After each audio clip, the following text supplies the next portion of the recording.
as last we left off,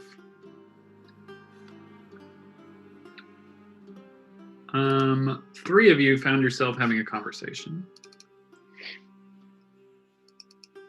with a mysterious man,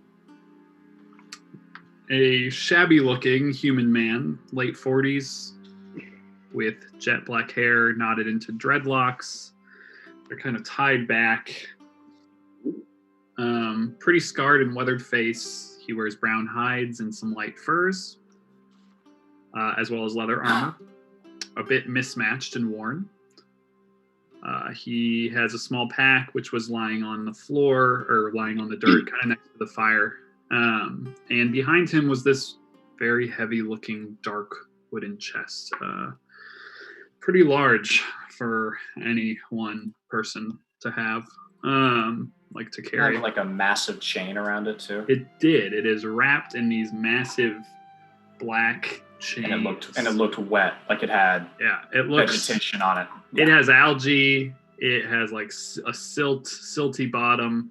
It appears like it's been submerged in water, likely a lake, which, he's We're next to one. sitting right before. But Stephen, Anna, and Isabel, three of you had just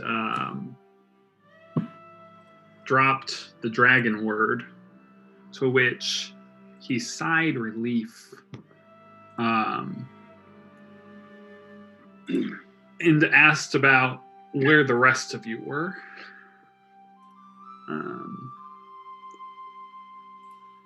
And he kind of starts stepping forward kind of towards you. He's not holding anything. He did have a wood splitting axe that is kind of sitting next to the fire, also where his shit is. I'm going to put you on a map. I've got everybody on the map for now, but technically there's only the three. And we'll just get into it today. We're going to just hit the ground running. No intro other than that one. Were we doing a mental check this time, Michael? Yes. Thank you, Nate. My God. Damn it, Nate. No, we're getting into it. We're getting right into it. No. Let's get into it. No, I do actually really, really want this. It's just written in the wrong place in my notes. I think this is important. We should, before we get into it, the morning kind of came on the whatever day. It's the 30th, I believe. You've been traveling for 2 weeks. Like about 2 weeks now. In the north. You've seen a lot of strange things. Just generally speaking, what are your characters all kind of thinking, feeling, mentally? Nate, you get a bottle cap for that. Just because. Seems fair. Yeah, it's called the bottle cap. Yeah. It's a brown bottle cap that you can put on the end of your nose. It's very good. Xerxes will never die.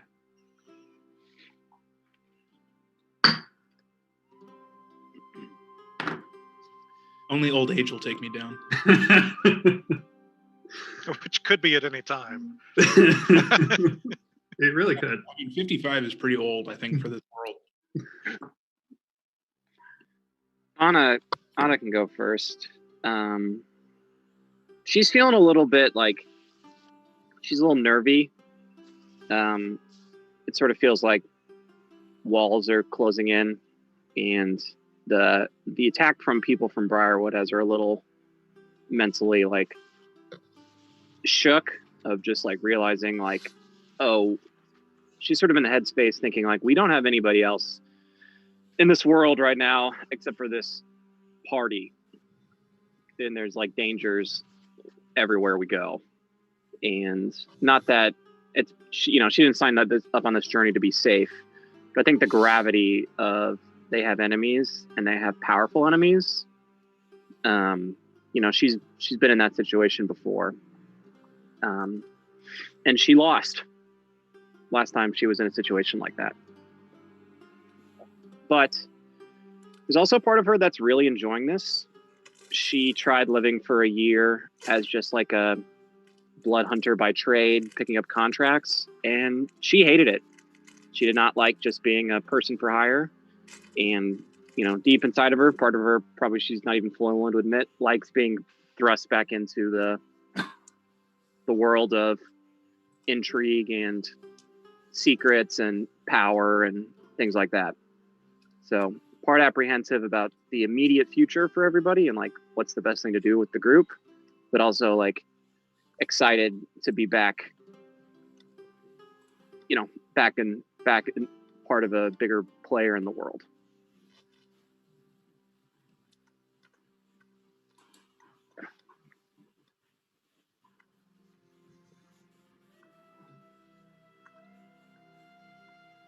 Popcorn. Who else? Popcorn Arthur. We'll go alphabetical. Damn, it's just like grade school. You want me to queue up Mosh? Will that help you? Yes.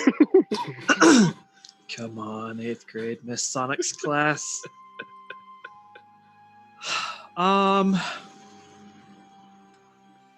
Arthur's in a weird headspace, and he and Clavius had an aside conversation that maybe in the oh gosh, what do you call those? The side sessions, the annexes, the Point whatever. five.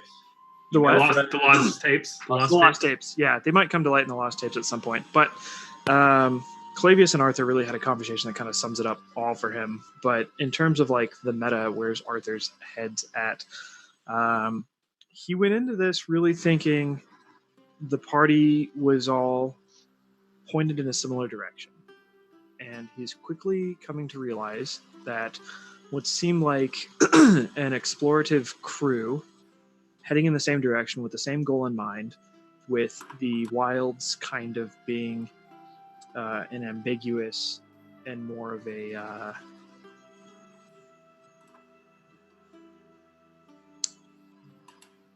not collective thing.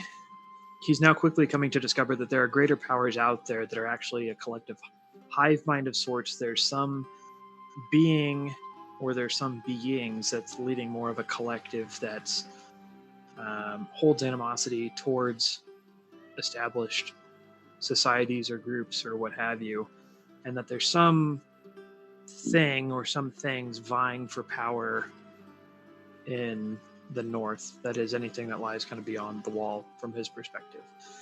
And he's beginning to become very fearful that in his past, when parties he's traveled with have not had the same sense of direction and they were not working towards the same ultimate goal, that he's time after time and every time seen those parties entirely dissolve, members of them dying off, and everybody kind of being cast to the winds. And he is entirely fearful that a very similar thing is going to happen to this party, because what they've encountered at this point is so much worse than he could have ever imagined lay beyond the wall. And now he sees all of their aspirations leading in different directions, and he does not see how this party can remain together without some sort of re-upping of a collective purpose.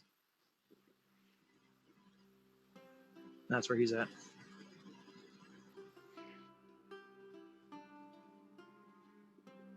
Popcorn Preston.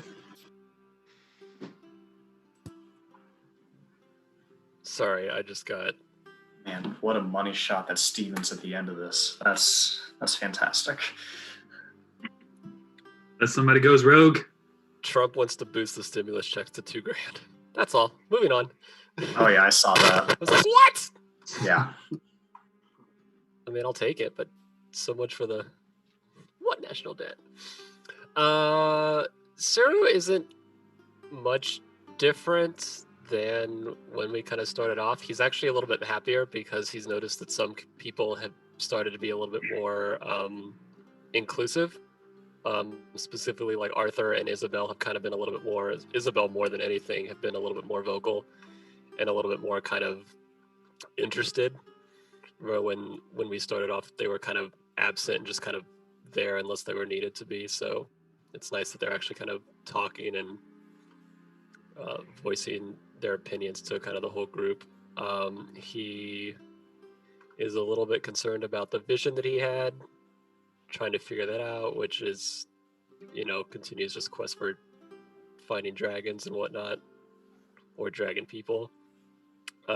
He is convinced that Clavius is hiding some magic water, which is why he keeps growing.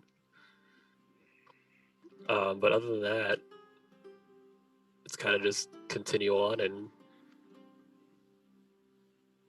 making sure nobody does anything crazy or runs away off on their own, sort of stuff, like usual.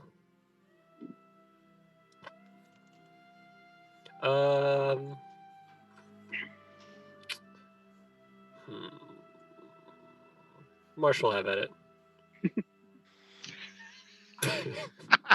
Steven is not used to being with a group at all, or at least interacting with a group is maybe a better way of putting it. Seeing the unseen guy yesterday definitely was not anywhere within the realm of on his radar. Thought that, especially with how far north they were, that he wouldn't have to worry about Briarwood for a while. But so that was definitely jarring. Yeah, that's the high points.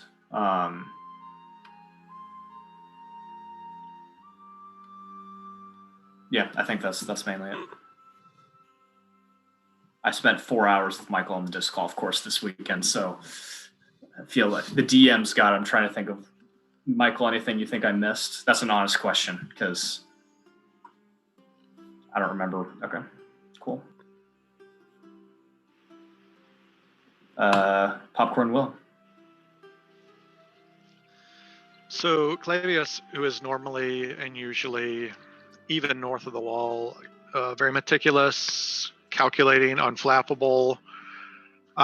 He is not concerned at all about the rise in encounters with people that have, at least in some way, shape, or form, referenced Jublix and the demon world. That's kind of what he didn't know to expect exactly that north of the wall, but I mean, he knew that some supernatural forces would be encountered. So finding out a little bit more specifics about that is actually reassuring to him, because he feels like if he knows what a problem is, he can go about the business of solving it. I will say, however, normally calculating, normally meticulous, lately, since leaving Bray, and especially within the last 12 hours, he's making mistakes, and he is getting anxious, and perhaps with a 17 or above on a perception roll, a little desperate, fidgety, and Arthur would know it's because we're in single digits of miles away from the place that he had wanted to visit before seeing Bray in the state that it was in, but just being back in this area where he grew up is causing him to not be as in control as he normally is.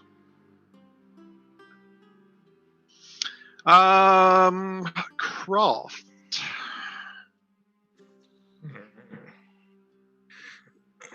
I guess top of the order for Isabel is always she always going to want to try and make the decision that is probably going to keep people alive.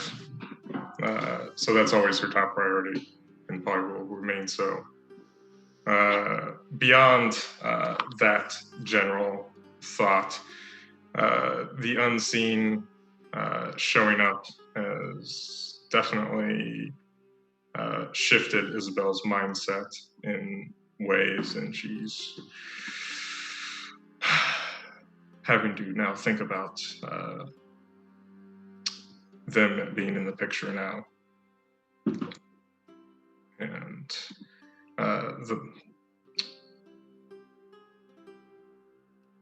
And alongside that is Stephen, who Isabel feels to have a sense of responsibility for keeping his well-being particularly safe above other people's.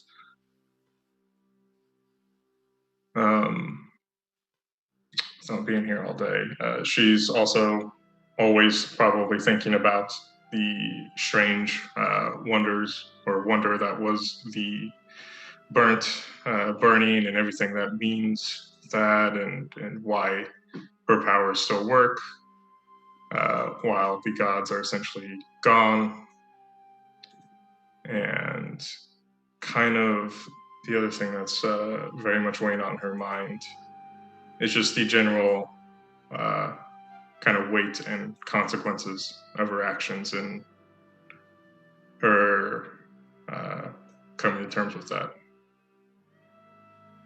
And I think only Nate is left. Yep. Yeah, so Xerxes. Yeah. I mean, Xerxes in the short term here is pretty hacked off because he was woken up in the middle of the night. So he doesn't enjoy that at all. So by extension, upset at Clavius and Arthur. Really not so much about going off on your own, that's whatever, but like, why wake him up? So, pretty surly this morning. But as far as the quest here is going, he's enjoying himself. He's finding it, a pretty good test ground for his prototypes. And he feels like he's getting closer to answers about what's going on in the world itself. And he's impressed with the fighting prowess of the group as a whole. And, just doesn't always understand why we're so cautious when we're actually a pretty good crew, like we do know what we're doing.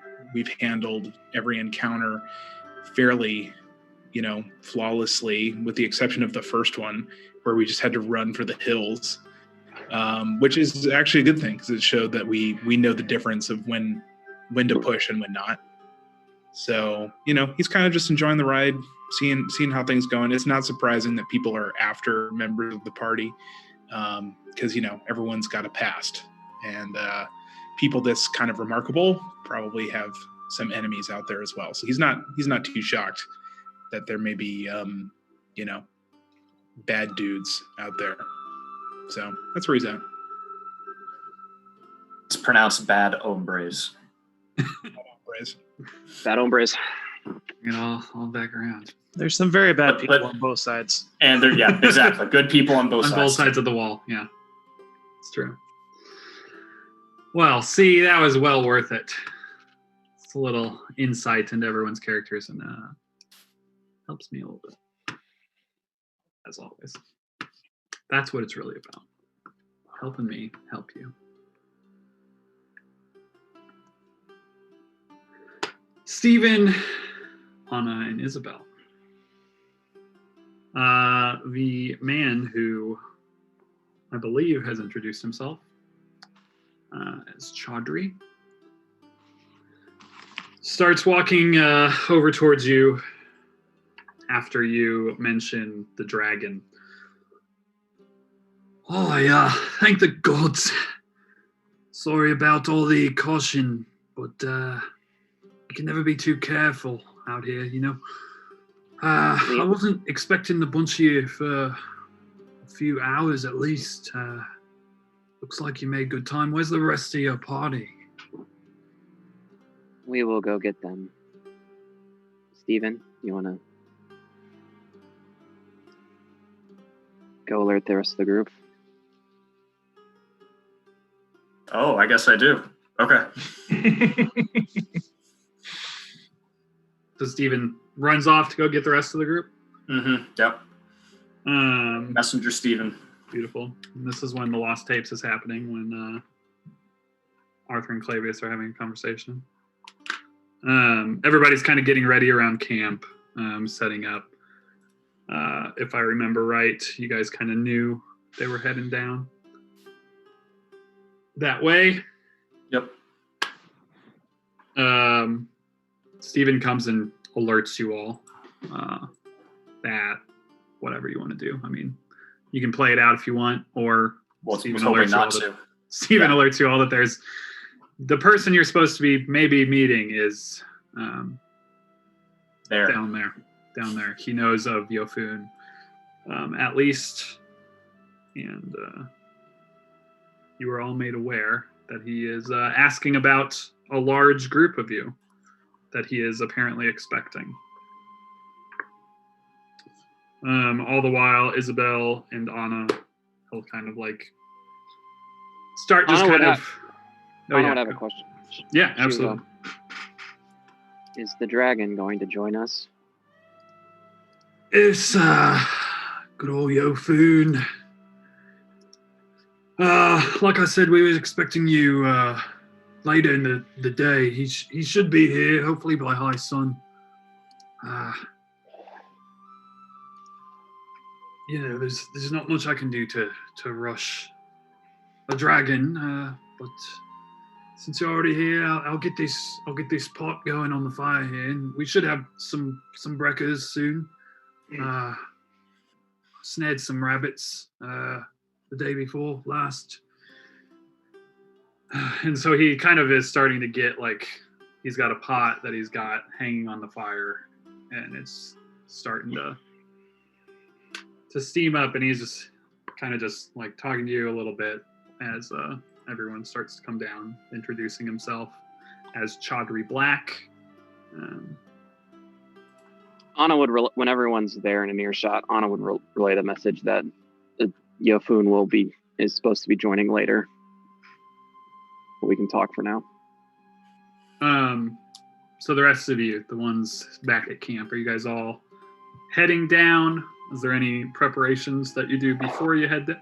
You can kind of see them from your vantage point through the trees, kind of approaching the small campsite and cookfire that he has set up, and kind of conversing. You can't hear exactly from where you are, but you can kind of see that they're having a conversation down there. And, Steven just relayed the message to the group of you up top. Are we like breaking camp, or are we just like going down for a visit? That's up to you guys. I think just going down for a visit, for the moment. We can break camp. I think it's 6 one way, half a dozen the other. That's up to you, whatever you guys want to do. I don't know if we have that much of a camp to break down. Fair. You guys, Maybe it's just Clavius. Arthur will begin taking down some of the vertical posts he had for the third story of the tower he was constructing. beautiful, nice Overwatch tower. You guys leaving the horses up there, or you bring them?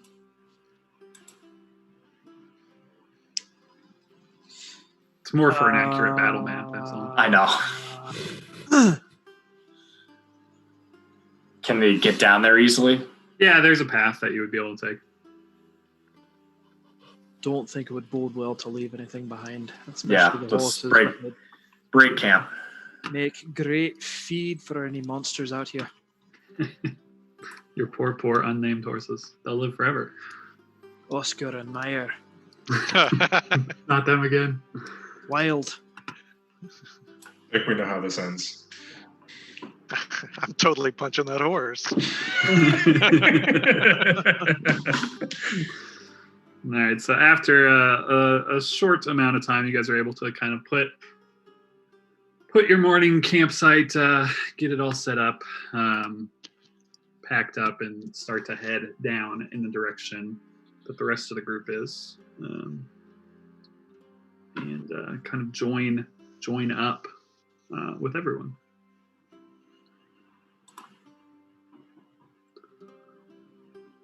Hi, good to see you. There should be, about 10 of you? 10 of you, I believe. 9. We've got Maybe. Count the little cat. The big cat. I told everyone these three already. The name's Chaudhry, Chaudhry Black. I'm I don't know. Do you call it friends? I know Yofun. He told me you'd all be coming. Like I told them, I wasn't expecting you so early. Would have had some food ready. It's still heating up. Yofun will be here about high sun, at least that's what he told me. Feel free to kind of sit around camp, make yourselves comfortable. We can wait him out. Happy to have a chat, maybe answer a few of your questions. I know I'm not probably not as exciting to talk to you as a dragon. He's probably a bit more interesting, but I do own a tavern, so I have some stories to tell. How do you know Yofun? Oh, I had the day typed out. That was the day that your journey started.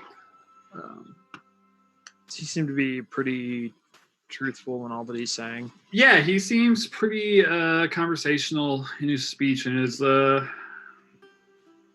rather friendly as you guys are walking up. Doesn't necessarily seem to be hiding anything as far as you can tell. Yeah, I mean, he seems like he's being pretty forthright.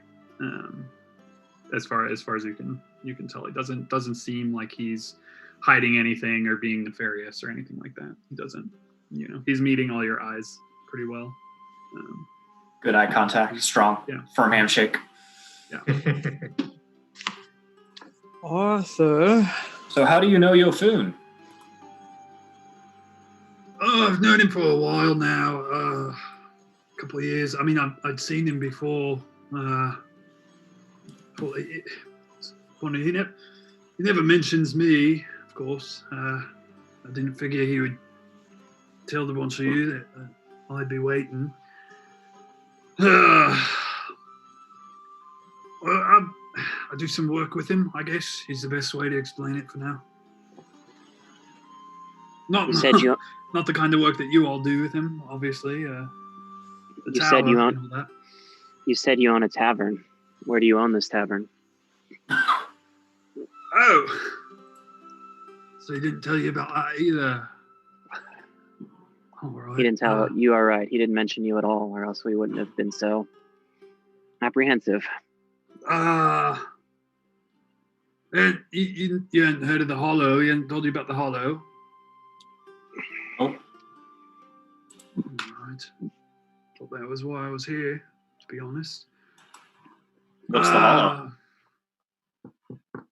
God.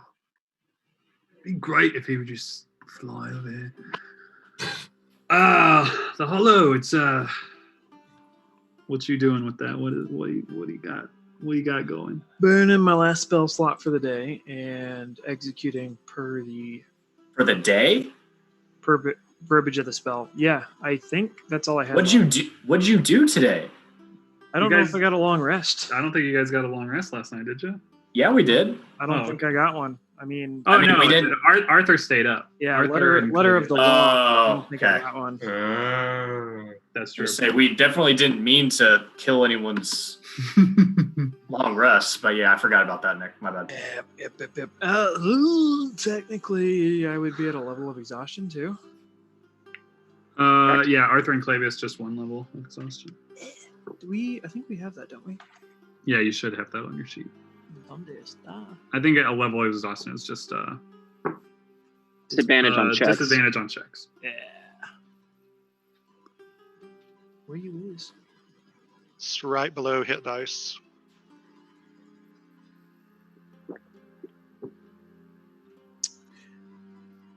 Not seeing it. Can't apply. It's not turned on then. Just turn disadvantage on, and you'll be good. No, I'm just gonna forgo that. No, I'm gonna Just gonna not have exhaustion. Yeah, forget it. For some reason, it's not on your sheet. Under the cog, left column, most of the way No, down. It's on now. No. How dare you? Get out of my sheet. 1, boom. Disadvantage on all checks. Get out of my sheet. He will expend the spell slot, and it's just doing like kind of a studied. And again, I'm still trying to use Arthur without, like, he doesn't really have much magical prowess. It's more so like ranger type skill sets. Yeah. Are you in understand your shift. favored terrain? What's your favorite Not terrain? in his favorite terrain. Alright. So it's 1 just mile. 1 mile. Yeah. I think his favorite terrain's like forest. It's never really been a thing that we've talked about much. I've just been more something that I kind of default to is foresty, mountainy types. Yeah, you're But kind of in of the which I foothills, don't think, I don't think we're truly in anything that we would consider favored. And do you have to select one of those? No, okay, it's all No, aberrations, no, that's- celestials, dragons. All encompassing. You might actually sense one thing. To be honest with you, let me see. Nope. No, you actually don't sense any of those. No aberrations, celestials, dragons, elementals, fae, fiends, or undead within 1 mile. Love it. That's a cool thing. Pardon the interruption. No, you're good. So the hollow, like Stephen said. Oh, yeah, Duskfall Hollow, it's where I expected to be taking you later today, actually. It appears your food is, not,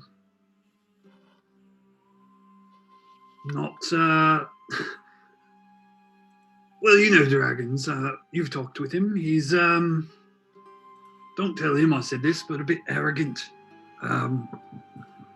Bit of a know-it-all. He likes to keep information tight to his scales, as it were. No, it's a city, well, rather a large village of sorts near here.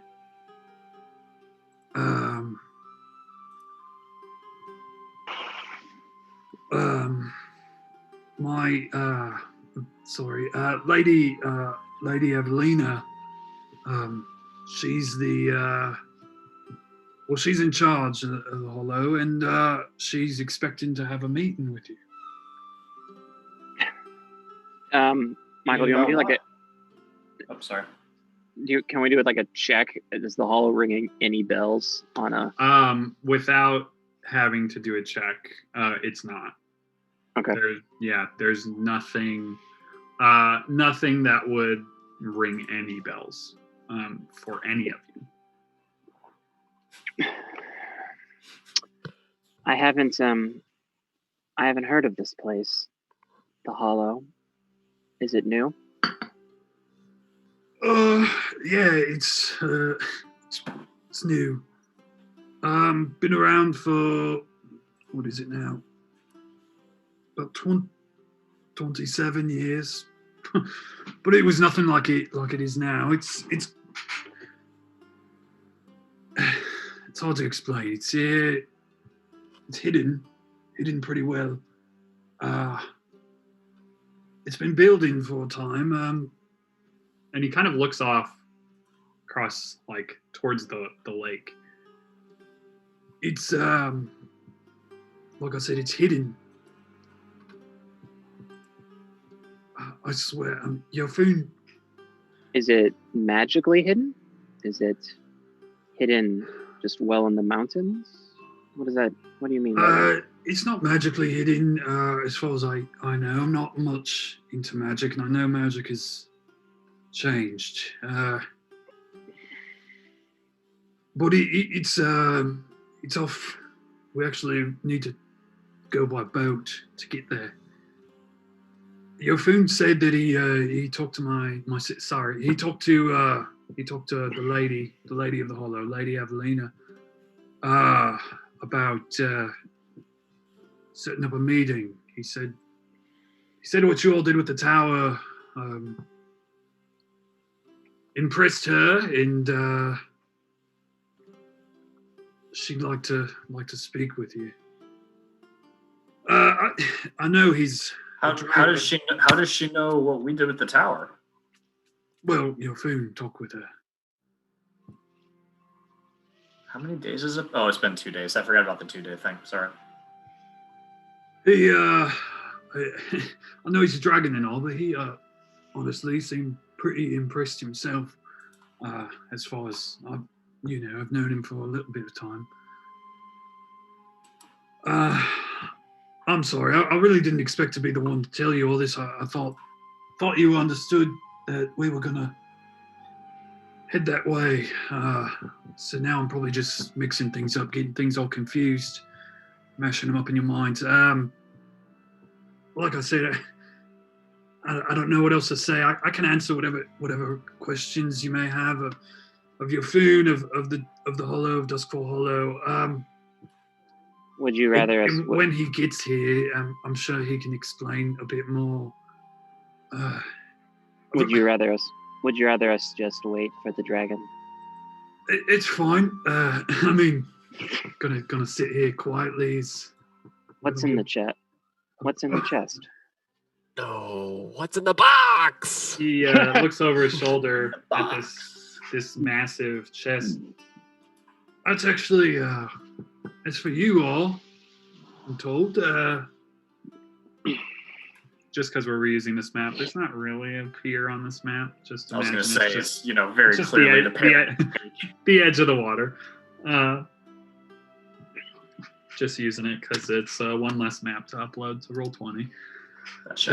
Take up space. But yeah, he looks back at it, sitting there kind of by the edge of the water. Yeah, that's it's for you.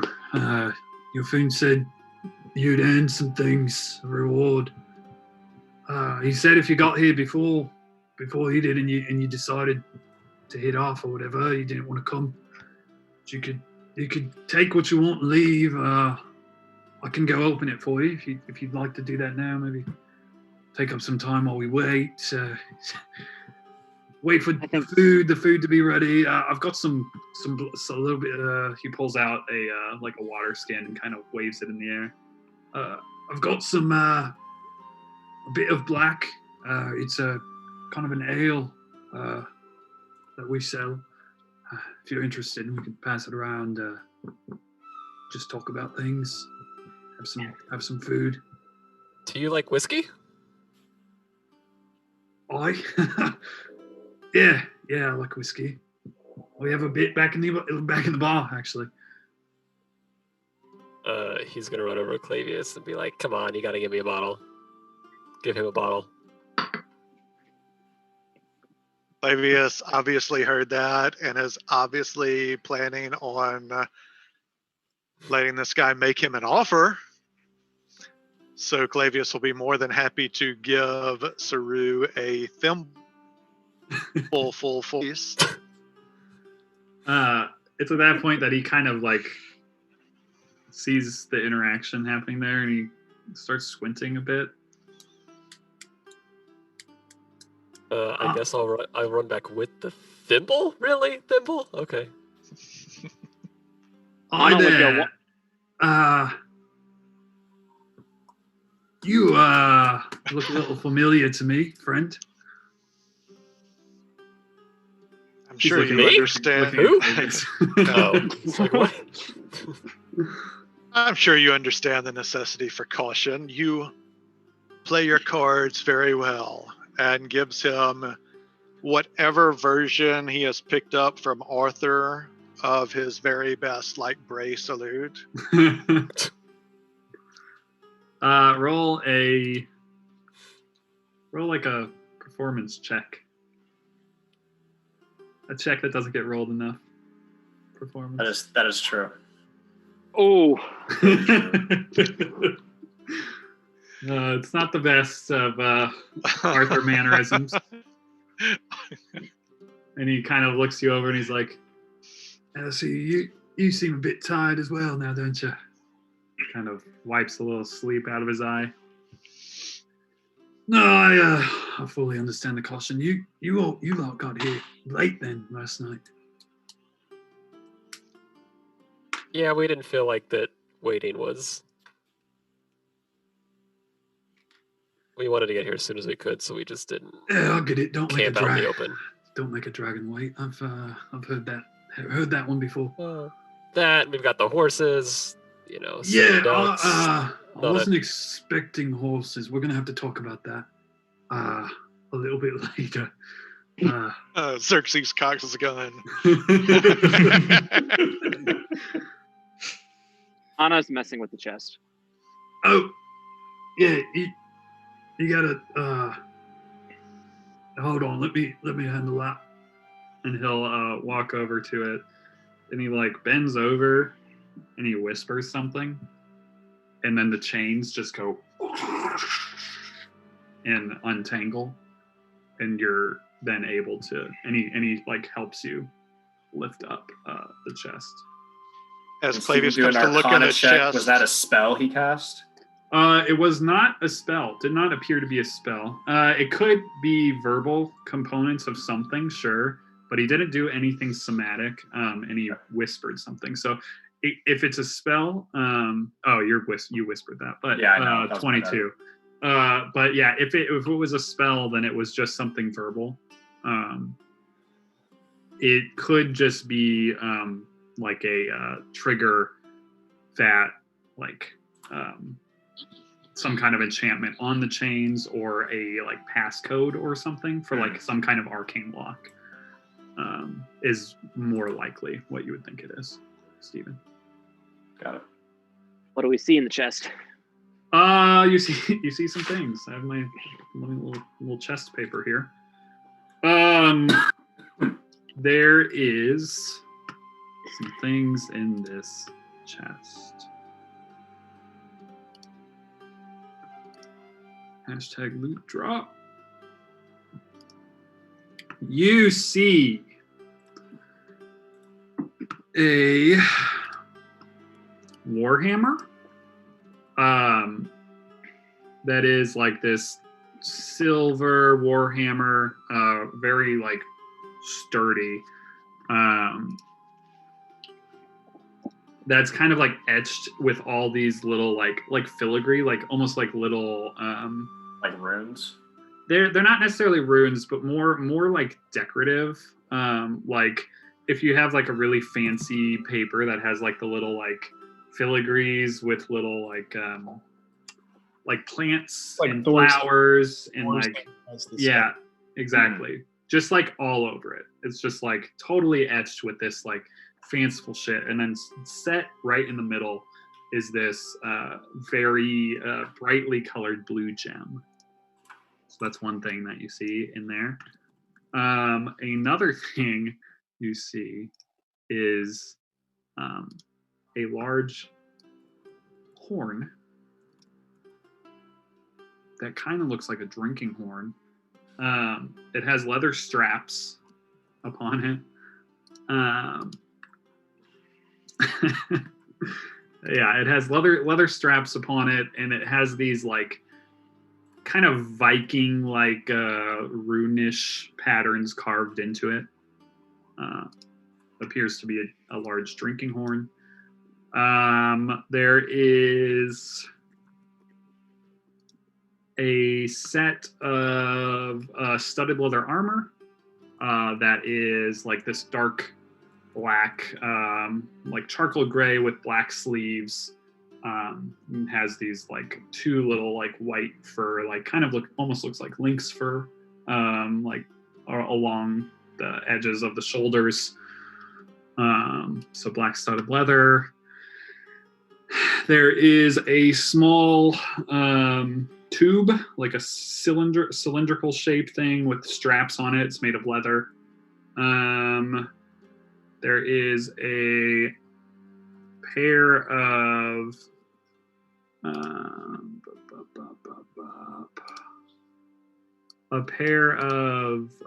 glasses, probably more considered goggle-like, very goggle-like, with really dark black lenses.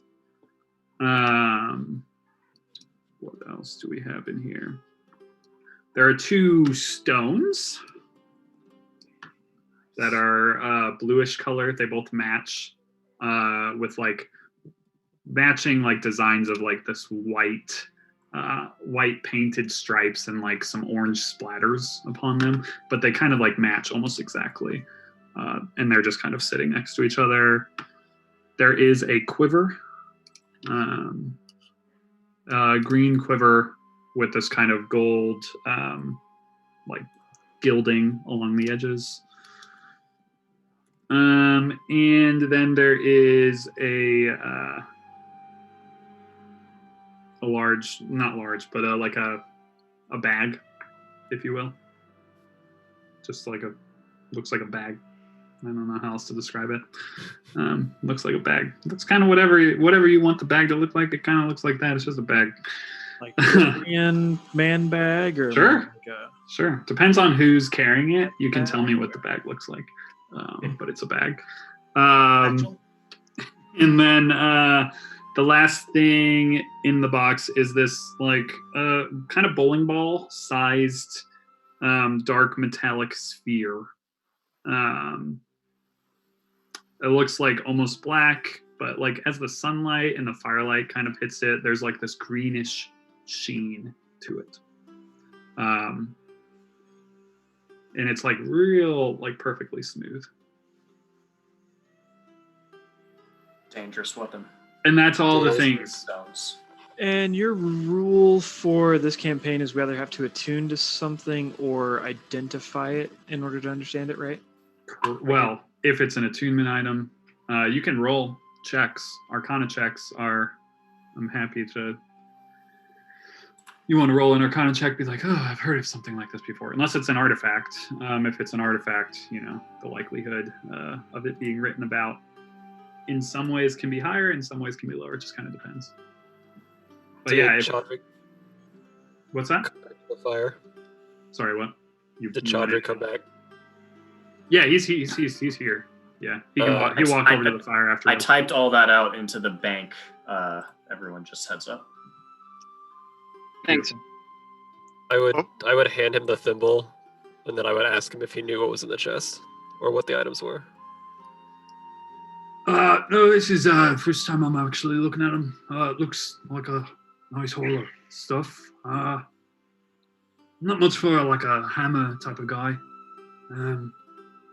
Well, yeah, I'm not sure what any of it is, what any of it means.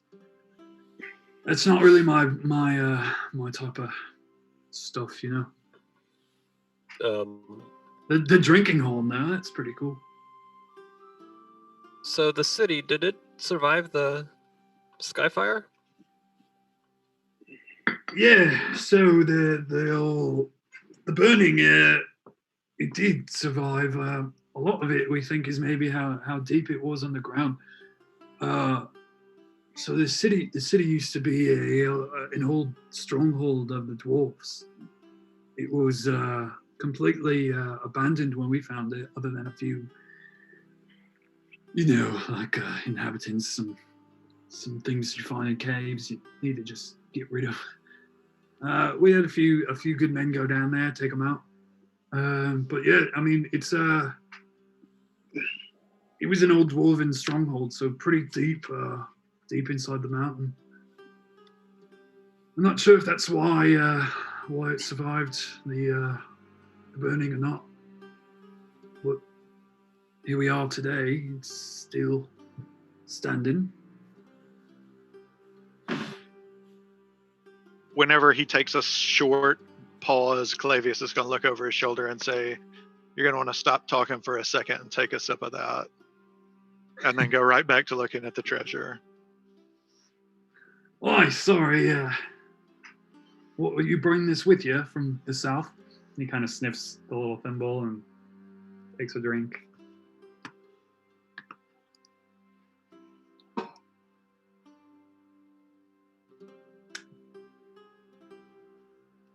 Oh, that's nice. That's real nice. Nice stuff. Where'd you pick that up? It's some of the old dwarven 1435. Do you like it? Where in the world did you get your hands on something that old?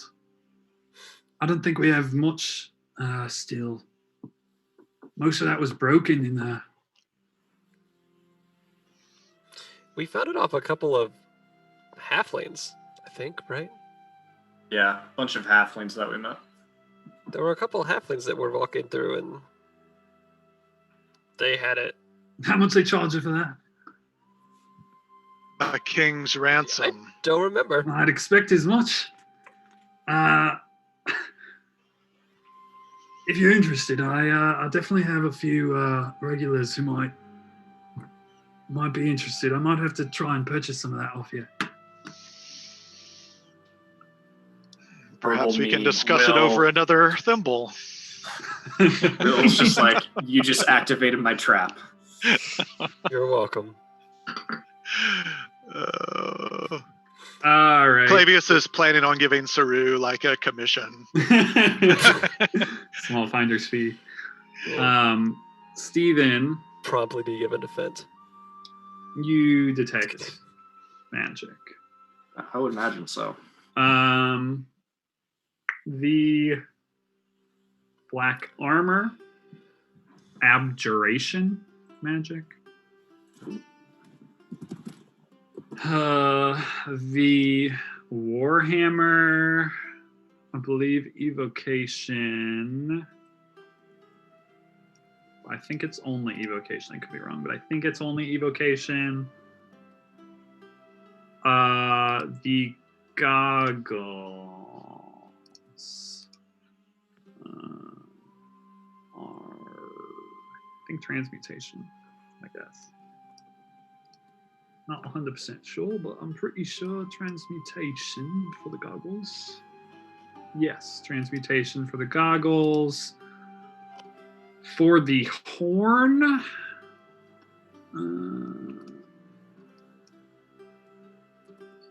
conjuration, and I think, yeah, conjuration and evocation. For the two matching Sending stones. The stones are, I think, evocation and I think, I don't know what the last one is. The bowling ball? Oh, the quiver. The quiver is.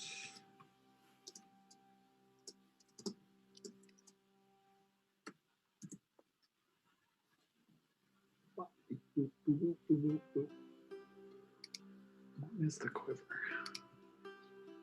Conjuration, I believe. Could be wrong there. And the bowling ball, you get this weird sense when you like try to focus upon the bowling ball with your detect magic spell. You can detect magic and you cannot tell what like it's emanating magic, and then the next second you don't feel magic, and then the next second you do, and then the magic shifts to conjuration magic, and then it shifts to divination magic, and then it shifts to transmutation magic, and then it shifts to no magic. It's a really strange feeling that you get when you try to focus on that. It's very hard to stay focused. The only things that are not giving me magical sense are the cylindrical tube and the bag. Apologies. They're both giving magic. The bag is also conjuration magic. And just didn't pull that up. And the cylindrical tube is giving you a bunch of different magics from within.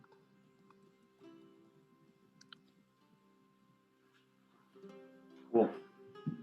That is not worth going through what they all are. Well, we But multiple auras from within. Cool. want to start trying to figure out what these things are while we wait for Yofun.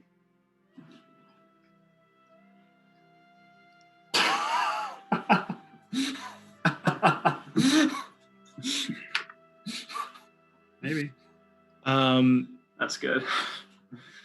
So I would just say that I'm, crafting some bullets here. So I'm sitting on the ground.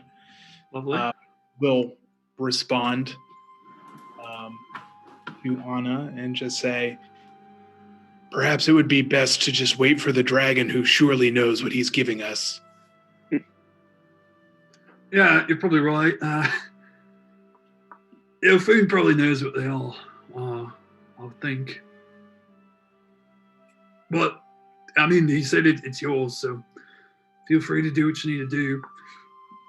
I don't really know how most of that stuff works. So. There is... Ethan opens the cylindrical tube. In the area, Stephen,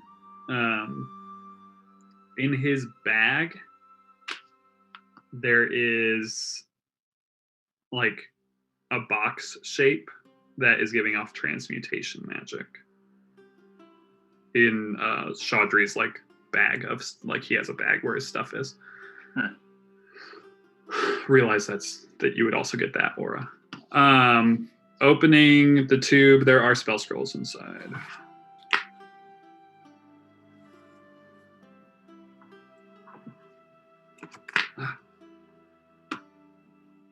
Do you want those now?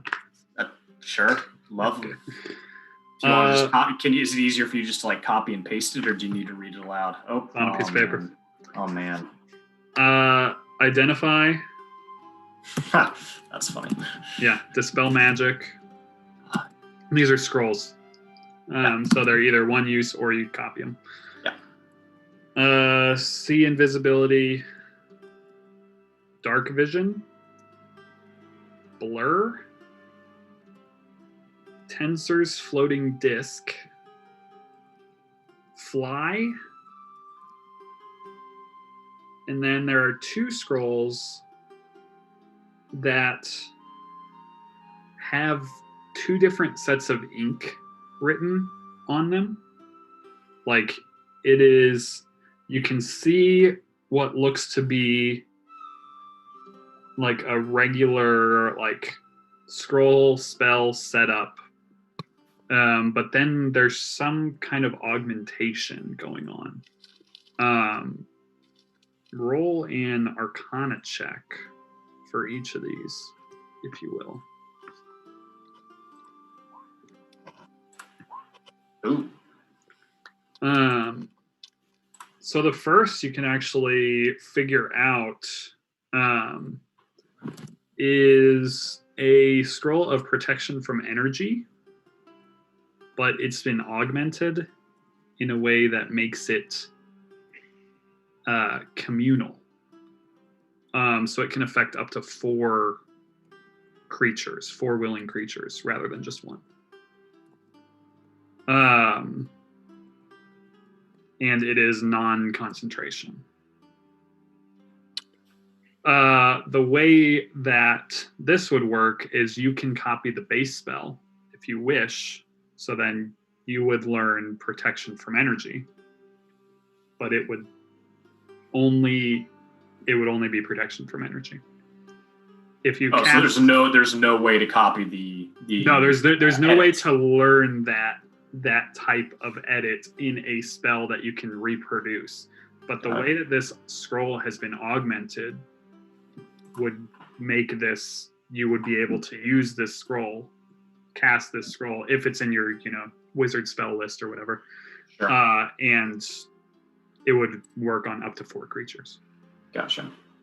The other one you're actually not able to figure out, but you think that it would it's probably another augmented spell. You just can't really figure out what the spell is. Okay. I will ask you a few later. Yeah. Probably on a second day would probably be A new light. for how spells work. Someone else could also try to roll on that if they want. Yeah, I'll ask Isabel. And if Isabel wants, she can roll a religion check. About what?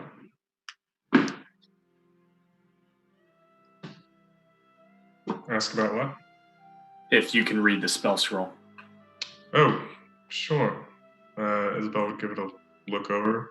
Yeah, and Isabel, you can roll religion on that one. Okay.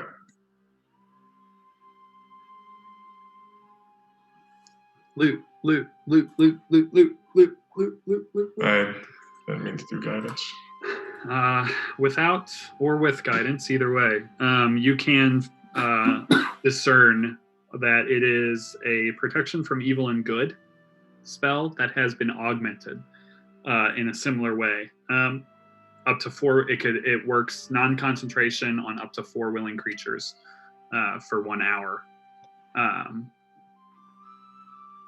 And once again, if, say, Stephen, for instance, were to copy the spell, he would only learn the base spell. He would not learn the communal. But if you cast it from the scroll, you could use it communally on up to 4 creatures. Same rules as the first one. Yep. And then, as you've never had to deal with the spell scrolls before, make sure to look up how that works. Looking it up right Player's now. Handbook, because copying spells is really fucking expensive and takes time. 50 GP, 2 hours. Yeah, for each spell level. For each level. Got And it. I believe it's only 50 gold pieces for spells that are in your school. I think it's like 100 gold pieces for spells that are outside of your school. I believe. But we'll look into that as you have time to start copying them, those sorts of things. Mm-hmm. Well, it's expensive, and that's the one trouble about being a wizard. Been there.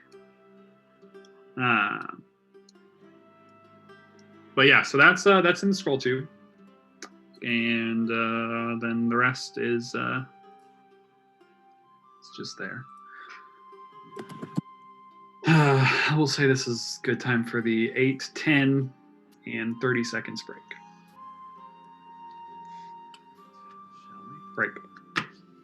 Beer, pee, to the music, do those things. What is it that you all want to do for the next few hours? You want to talk to Chaudhry? You want to eat his rabbit soup? You want to try his black ale? You want to chat him up, or you guys just want to sit in silence and wait for the arrival of Yofun? Anna would see if Sarah wanted to spar. If she'll spar, she'll go off and do that to the side. She will happily Cool. do so. Is the loot all hanging out in the chest? Are we all kind of taking it out and examining it? What's kind of the kosher orthodox policy with the loots? Yeah, I mean, if people want to like take it out and try to attune to random things, just figure out what they are, you guys can do that. You guys can talk about, because you don't know what they necessarily are yet. You guys can talk about educated guesses and Steve give it would out tell you like what he learned about the different magic types. Yeah, I mean, there's It's enough also people here in the to bank, attempt. if you forgot. Yeah, there's enough people here to attempt to attune to random things. If that's your bag. Steven can burn his spell scroll on one item if he wants and identify one thing. I'm good. I'm good. Going to multi-class into a wizard and write it in his book. Mm-hmm. It's up to you. But yeah, I mean, as Chaudhry's concerned, he's all, he doesn't care. It's your stuff as far as he's concerned. I guess it's going into full how to win friends and influence people mode, Nice. preparing for the sale. Just talking go. Chaudhry up, drinking Let's his go. black mead back and forth, just Oh, turning on Same all here. the charm that he can. You know, he's at disadvantage, but Chaudhry's at disadvantage too. Like, you know, it's kind of like the Jaguars playing the Jets. It's a pretty good game. I would absolutely be here with you for this. Yeah, and you got Saru. You got Saru helping you out, Yeah. Yeah, he's making your he's rolls like, normal and his rolls at disadvantage. There you go. yeah. So I'm like trying to convey a thought, and then Saru picks up on the idea and like runs with it and fully fleshes it out. There we go. Is Clavius an ale drinker? Yeah, he'll drink an ale. Yeah, so the ale that he has in this water skin is like, if you get a look at it by color, it is black, and he calls it the black. But yeah, it's like it smells kind of like baking spicy, and it like tastes reminiscent of a root beer, but without any of the sweetness. So just like earthy. And he'll and it has a boozy finish, it's a strong ale. But yeah, I mean, it's pretty good. It's above average ale, you would think, and he'll tell you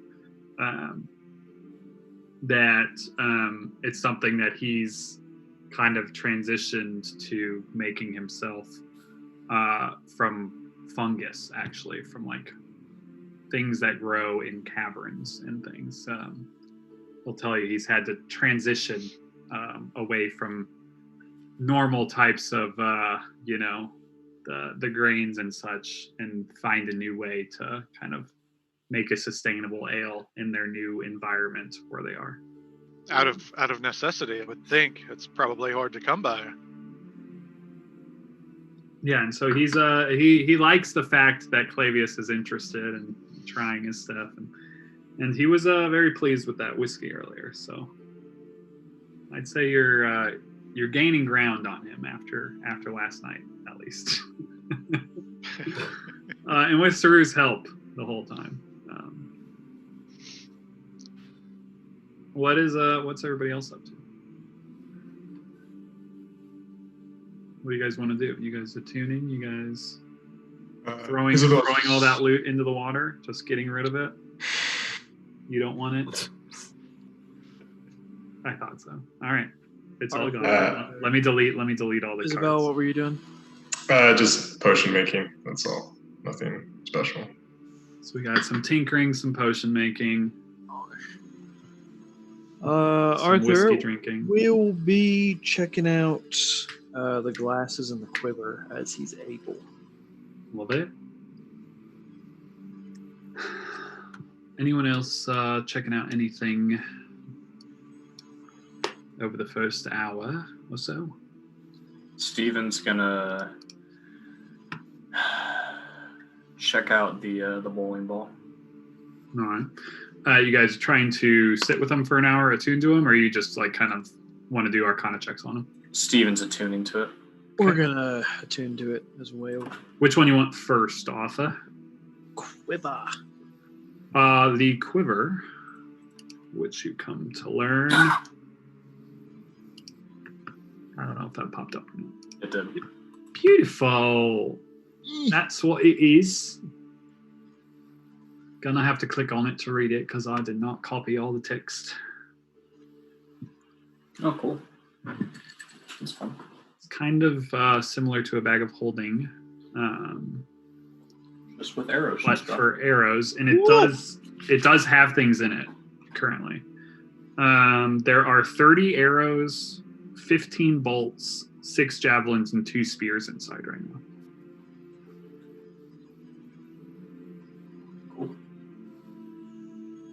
Can I get a quick rundown of that again? Yeah, 30 arrows, 15 bolts, 6 javelins, and 2 spears. Are they black iron or no? they are not black iron. Oh. You can put your black iron spear in there. If you Okay, want to. good to know. Good to know. You can put up to 6. 6 black iron spears in there if you want. But yeah, so that's what that is. And you now know what that is. And it is located in handouts. And I'm just going to move it so it'll just be sitting in there. Handouts. Super cool.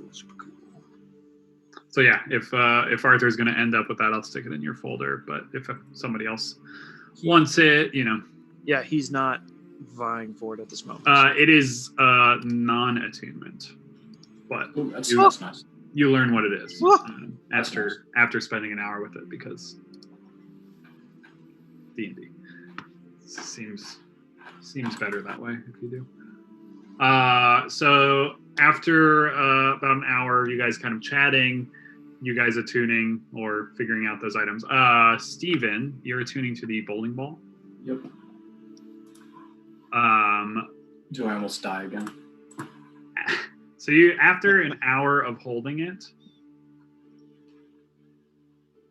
you don't receive any knowledge that you would have expected.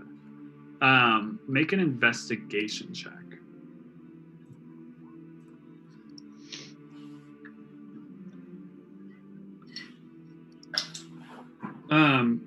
You're holding it there in your hand, and I'm going to just. Can you see that? That's what it looks Cool. like. Nice. Uh, Oh, it's only a 5-pounder. I prefer like 9 myself. It but, is. Whatever. You can really send this one down. It's like you can basically overhand it if you wanted to. Good. No, but you're holding it there, and I don't know if you're a little frustrated that you haven't got any knowledge, and you just kind of shake it for a minute and like what the heck, and under your right thumb you feel it kind of press in, and then this ball that was previously totally smooth, you start to see these seams appear, and your thumb kind of presses in, and then you can feel that you can twist it, and you start to twist the ball, and then you see as you twist it that this other seam appears going the perpendicular direction, and you're able to kind of start to pull out a piece twisting in one nature, and then you try to start moving it in another way that you feel feels right, and then you just feel the whole ball go and slam shut, and it's just completely smooth again. Okay. And that's all you figure out that happens. Okay. He's going to let Yofun explain that one. If he can. So yeah, as the second hour starts, after there's been some sparring, there's been sitting, having some drinks by the fire, and examining these weapons. Steven's going to. Sorry, one more thing, Michael. Yeah, absolutely. Steven is going to start copying down. Because it's only 9:00, right? Yeah, it's So if he said hi, son, I feel like I have time to copy a spell scroll. Absolutely. All right. Then Steven's going to copy down identify. Beautiful. And so based on the reading that I'm doing, what the internet is telling me is that the schools only the schools would give me a discount. Yeah, half off. Yeah, so it's 2 hours, 50 GP for a level 1 spell. For each spell level. Yep. So for identify it would just be 50 gold pieces, and yeah, beautiful. Can Xerxes have a conversation with Isabel while I'm making bullets and Absolutely. Motions? Yeah, you guys set a nice area in the ground to do your workshop things. And Steven's just there holding a ball. Yeah, and Steven's just like a Rubik's Cube. Yeah, trying to figure this thing out. Isabel, I don't mean to be presumptuous, but I've known other healers in the past. Were you close with the gods when they were still with us? Yeah, well, flat answer is, at least I felt so. Yes. Do you no longer feel them anymore? No, it was rather a stark change between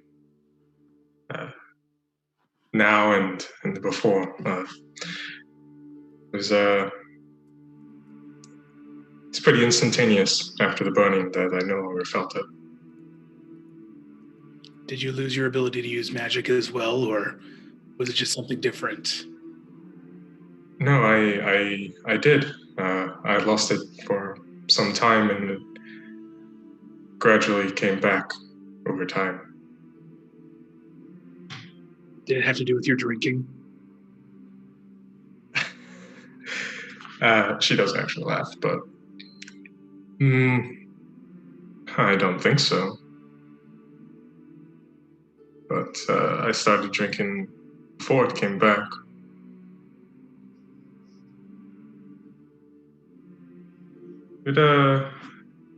What brought your curiosity about such things? I've never really given it much thought, to be honest. But I ran into a man who had changed since the burn. It seemed that he had glowing eyes. It seemed to have been touched by the gods, but the gods had left. I don't understand why they would mess with someone like that.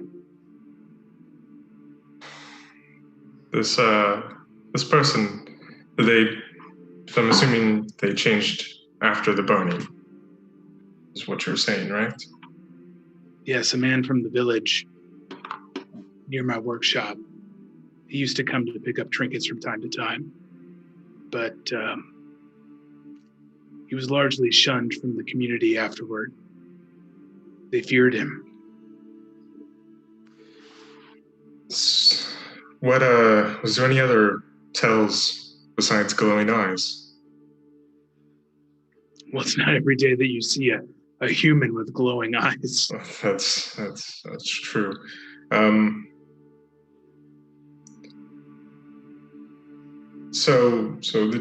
spoke with this person.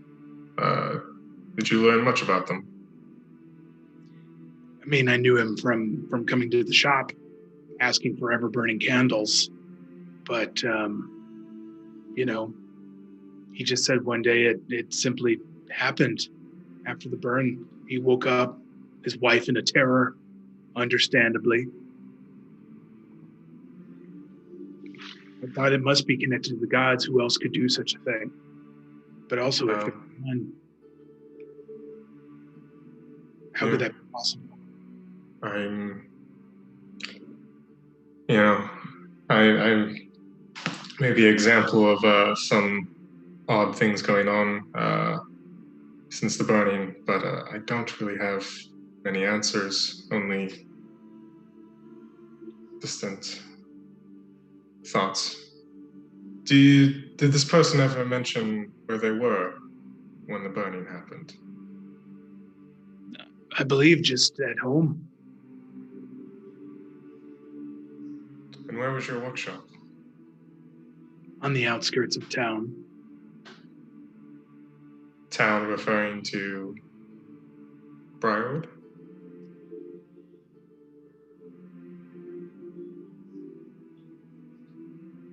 I get all the towns. Riverwood. Riverwood, thank you. Don't you love those two that both have wood in the name, really close to each other? Classic. Just outside. Mm-hmm.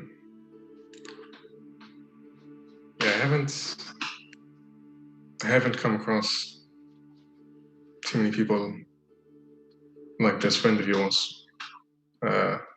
Well, any like myself. I was hoping coming out here would enlighten us to some answers on some of these things, but it has escaped us thus far, I think. I'm hoping so too. If you think of anything, let me know. As someone who also had been shunned for his appearance, I just wish to further understand his plight. It's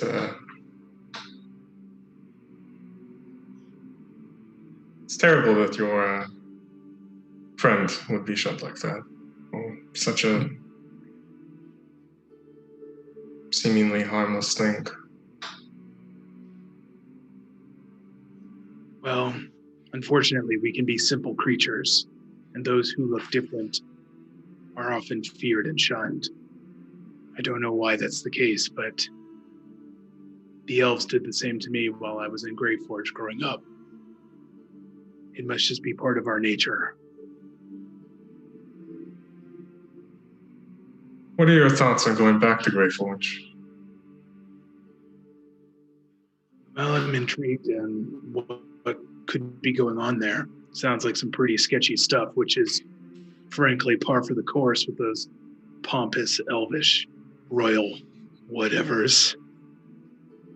But Isabel swaps briefly and looks around to see how close Anna is. You're sparring. At that moment, you hopefully see getting her ass Anna handed giving to up. her by one-handed Sarah. Anna's giving it to Sarah pretty good. You see Sarah's keeping up pretty well, but not nearly as effective as Anna's been with the Talir lately. But yeah, they're out of earshot. At least for that comment, they're pretty into the sparring. So, but from your opinion, don't expect some sort of warm welcome or homecoming if we go there. Correct. I would suggest being wary if we do. But I must admit there is some I don't know. It is intriguing to think about going back home, maybe checking out my original workshop. I may have been working on some long lost prototypes. I've come a long way since then, but perhaps Veldin had left some things there too. I don't know. Well, I'm sure we'll go there eventually. It seems as though it's undeniable at this point. It's just a matter of when. Your guess is as good as mine. We go, we don't go. Whatever. Yeah. Pretty easy going, Xerxes. Not bad. I can't control my circumstances or others any more than you or Arthur or Saru. Sometimes you just have to roll with the punches. I'm glad you're here, Ben. Definitely a little brighter around. I appreciate that. She gives you a nod and goes back to work.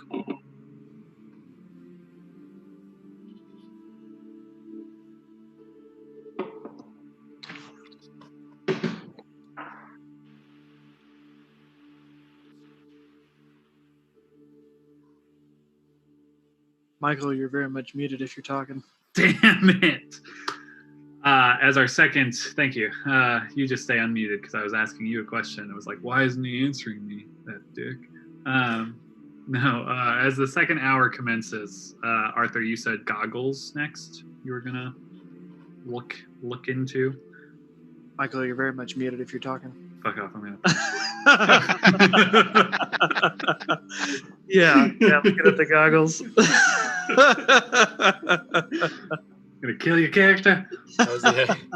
Good who holds the cards here. A meteor falls from the sky. How bad do you want those goggles? Your food flies in and lands right on Arthur. Deus Ex Machina. 5d12 damage, 39 points of psychic damage to Arthur. Get a bad headache. Bad headache. It's crippling. Cronenberg style headache. Anna, are you wanting to continue sparring, or are you coming back to the group after an hour? She'll come back to the group, but doesn't have a whole lot to do until Yofun gets there. Cool. Steven starts writing, copying his new spell. And Arthur, you learn a thing. Another non-attunement. Excedrin. Another non-attunement item. But you learn it anyway because reasons. Well. A pair of goggles. Haven't we done well?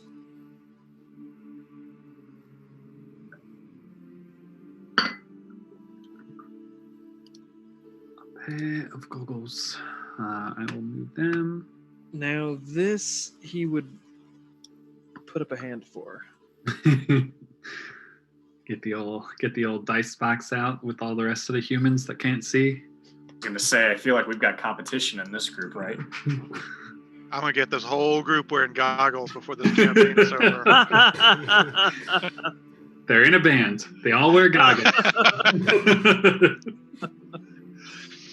Maybe I want to see 60 feet into the darkness. Yeah, do you just want more dark vision? You could just be greedy. Put your dice in the rolling box for this one. Got to be broken. There's no. I figure we'll just wait until everything is identified before any discussion about who gets what happens. Just he licks them. Because someone's gonna want something, then they're gonna get it, and then they're gonna decide they like, oh shit, I'd rather have that other thing. Yeah, no. Arthur's gonna win them and give it to Cat Mahomes. That's true. Does We're Cat gonna have a goggle cat following us around. Look, And then I'm gonna steal Clavius' Our mascot. goggles and we're gonna be a matching pair. Yeah, they're just gonna walk. You can explain to me how Cat Mahomes is not a great carrier of the bag of holding and the quiver. Not bad, actually. We've got a Non-attunement patched items. cat. I don't insist on much, but if Cat Mahomes wearing those goggles, I demand the token be updated. Fair, I agree. Actually, 100%. Can they be ogres? Yeah, we can make them look whatever you want them to look like. Good. Doesn't Mahomes have a pair of Oakleys? We'll just make them those. Yes. Perfect. All right, so we got goggles of night. We got a quiver of Alona. We may or may not have a bag of holding. Who's to say? There's no way to figure that out. There will be in one more hour. Nope. I'd suggest Clavius not mess with it. It's literally no way to find out. All right, it's about 11 o'clock. Chaudhry's happy to start doling out any of the rabbit stew. He's going to eat some. He's pretty happy-go-lucky about it. If anybody wants to eat with him, he'd be more than happy. He's very proud of it. Does anybody want to... I wouldn't say drunk, but he's feeling a little bit buzzed for sure. How drunk more is than Clavius? That's up to Clavius. I don't know how much Clavius has been drinking. Clavius is making him drink about 4 sips for every sip Clavius takes. All right, so Fun. Clavius isn't quite buzzed, but Chaudhry is buzzed. He's laughing. He's having a good time. Maybe we should go into business development. Clavius been playing this for a long time. Playing the long game. For the last hour, does anyone want to try to attune/identify to any of these things? Is my identify done? Well, yeah, it's been 2 hours? What do you Yep, cool. need? Yep, 2 hours. I was just checking that I didn't. Well, then in that case, you can start casting as a ritual if you want. Yes, that's what I'm gonna do. All right, so Steven is gonna. We're starting with ritualize the bowling things. ball. You spend 10 minutes focusing on the bowling ball, and nothing happens. Okay. You go back to the scrolls after, and you start looking to make sure that you did it right. There's something you're almost sure, like, where's the mistake that I made copying? Mhm. because it failed. The spell did not work. All right, well, Steven's pretty frustrated, so he's going to move on and go to the leather armor. It appears that you copied it correctly because you do learn what the armor is. Cool. There's the armor. Boom.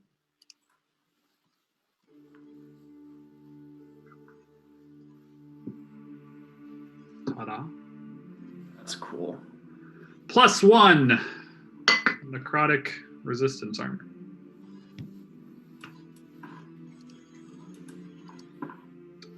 What would you like next? Horn. The drinking horn. 10 more minutes pass. Gotta love Identify. Looks like that. The horn of unceasing fury. Give you a moment to read it. Did you make these cards? Si, senor. Do you want to know when there's typos? Typos are 100% just always going to happen. That's just me. Okay, just checking. You misspelled Grootshar? Classic. Yeah, no, there were so many typos in that guidebook. These aren't going out for sale. There's That's awesome. Not yet. We got a few more subscribers. not yet. Is that +1 armor going to be a base 13 plus Dex? Yeah, whatever Rather whatever 12. whatever studded armor is. Yeah, so studded plus Dex +1. So yeah, 13. I had studded leather armor. It's 14. Yeah, because that's medium armor, I think. It's medium armor. It's whatever it is plus your Dex mod and then +1. So I think it's 12 plus Dex +1. Or whatever. It's a light armor. It's light armor. Yeah, studded. Leather. Yeah, 12 plus Dex +1. 12 plus Dex +1. So 13 plus. Yeah. Yeah. So it's different for everybody. It depends on your Dex. Pièce de résistance. You did the horn, right? Warhammer is this. A lot of loot happening right now. A lot of loot. Will you send it again? Oh, no, I found it.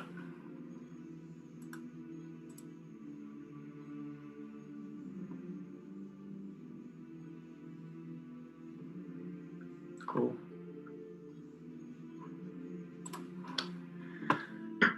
Lots of loot. Lots of loot.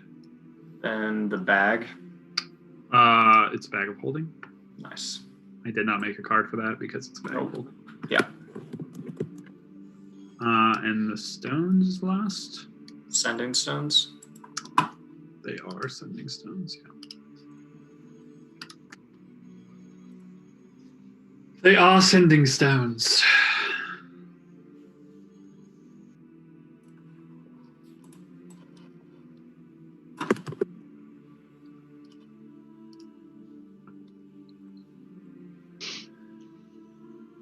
All of which have now been moved into the handouts folder.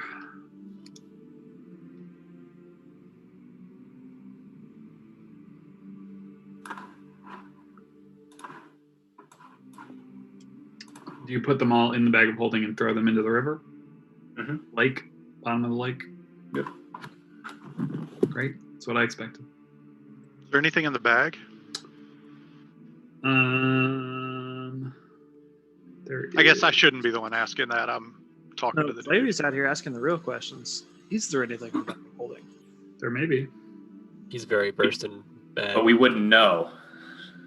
Because you have to think of whatever it is you're grabbing for, right?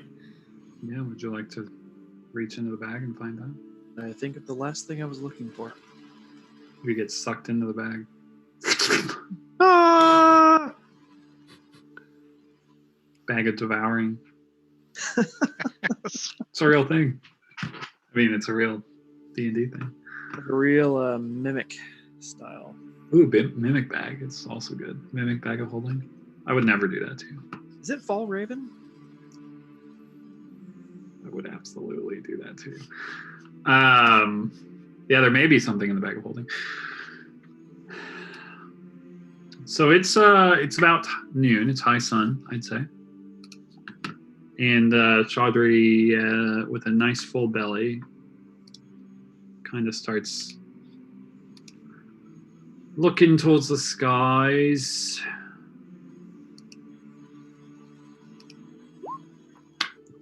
And he'll pick up his axe and kind of walk over and like smack it atop the water, like a few times, and just kind of under his breath, like, where is this black bastard? Come on, Yofun, hurry up. Sorry about this. He kind of,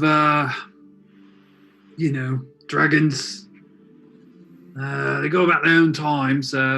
He's not usually one to be late, so I'm sure he'll be around soon. And he kind of goes back and starts fiddling with the fire a little bit. And sits down and maybe talks a little bit more, drinks a little bit more. Another hour passes.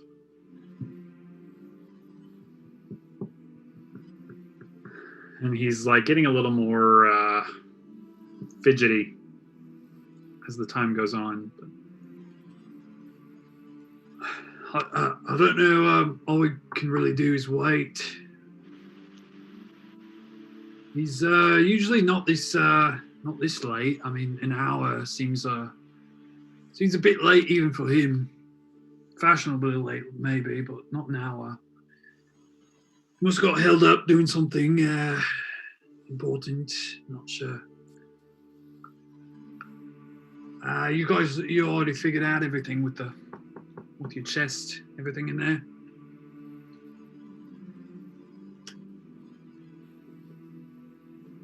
Everything but this glass ball.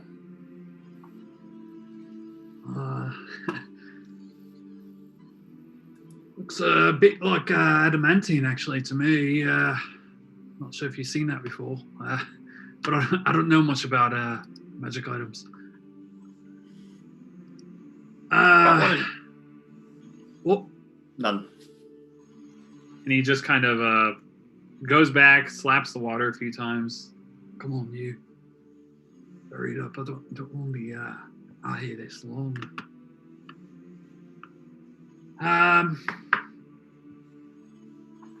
Sorry. I really didn't expect him to be this late. He said he'd be around high sun. He said that would be when you guys would arrive, and he'd be here on the same time. I don't really know what to do, but wait. Do you know what he was doing before meeting you? No, I'm not sure. Said he had some things to take care of before he left. Said he'd be back at noon. He said tomorrow, which is today.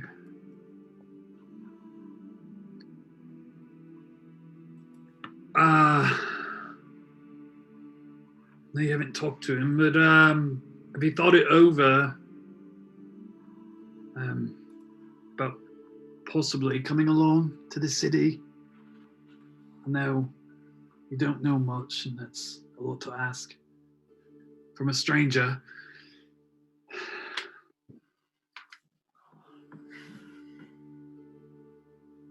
I mean, I'm not trying to rush you. You have time. I just any idea what the lady wants to talk to us about? Not sure 100% now. She talked to Yofun. It's likely, he told her about what she did, which I want to understand is quite impressive.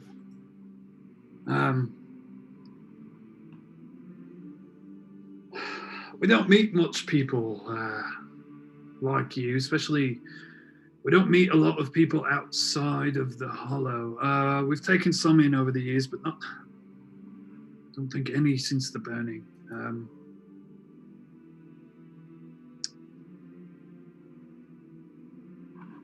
I don't want to speak for her because that would not be right of me to do. So I'm not sure. what she wants of you, what she wants to talk to you about. How long does it take to get there?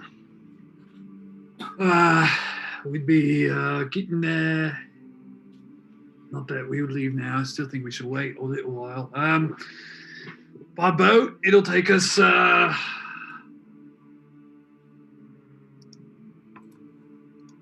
5 hours, probably. I'd say.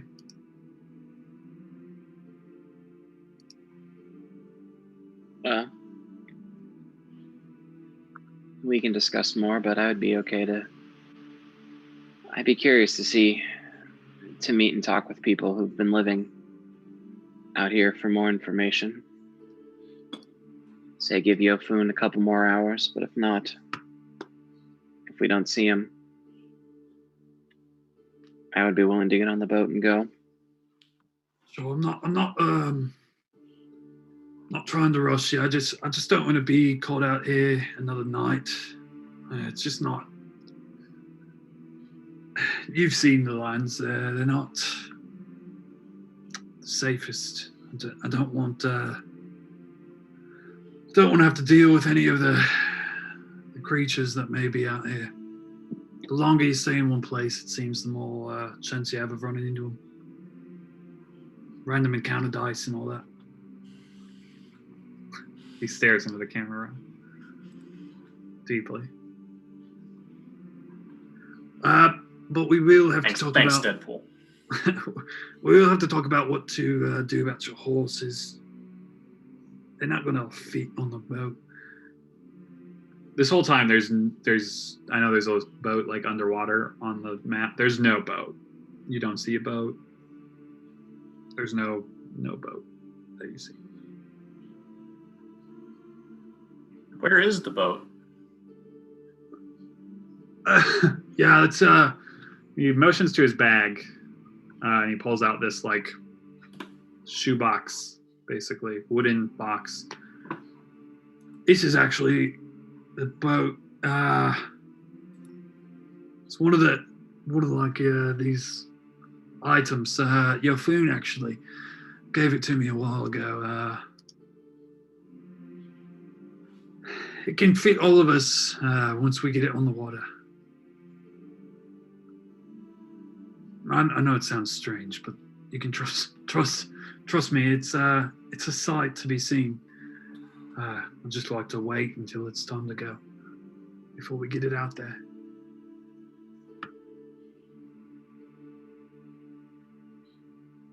It won't fit the horses.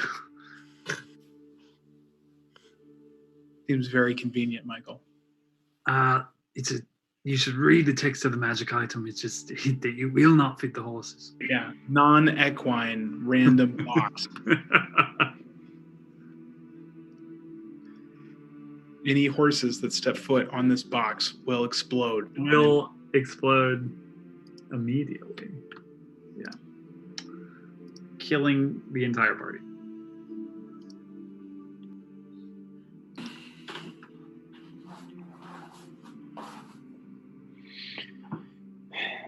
Anna would look to the rest of the group and be like, well, I think we wait another hour or two for Yofun, but then we need to make a decision. He's right that staying here isn't probably the wisest. So, do we go to the Hollow and hear this person out, or do we keep going north to Mountain Heart? My vote would be to talk with somebody who wants to talk with us, maybe get more information. But we all should have a say.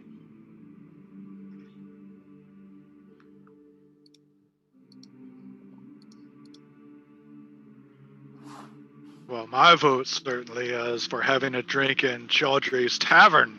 That is, if he'll have me. Oh yeah, of course. The Black Barrel will have any of you. We we don't have inns in the Hollow for obvious reasons. Not a lot of coming and going. But there's space. love to put you up in there. It's a nice place for a drink. We got plenty in there. Might have a few old bottles I can break out that you might be interested in. Nothing like what you're bringing, apparently. How many of the locals can we expect to see there? What day is it? Yeah, there might be a couple in tonight if we get there early enough. Got a few regulars show up every night. But yeah, there'd be definitely some. Definitely some interested in that that dwarven ale you got there. Might be able to sell a few bottles. What the rest of you think?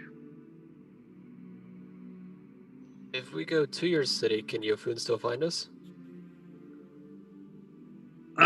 He can find you in one way or another. He actually doesn't know the exact location of the city. I go out every morning to a place that he knows. He knows where to find some of us. The city's pretty well hidden, and we like to keep it that way. We would ask that you would have to wear some face coverings for part of the journey. Can't let the location get out. Not in my America. I will not wear a face covering. You are a gun-toting American. Damn.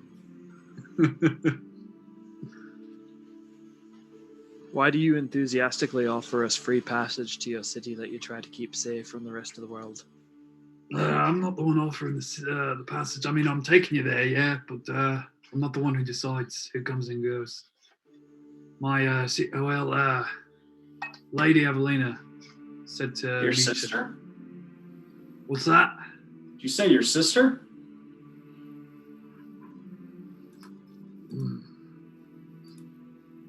Yes, I may have. Yeah, the lady at least was my sister at one point, yeah. What are you trying to discern? Is it his sister or not? I was gonna go with like the state of the relationship. Like, does he trust her, maybe, or something like that? He definitely said or started to say my sister. In his explanation, there's definitely like More to the story. there's more to the story, but it's not necessarily seems like he's hiding anything specifically when he says she was my sister.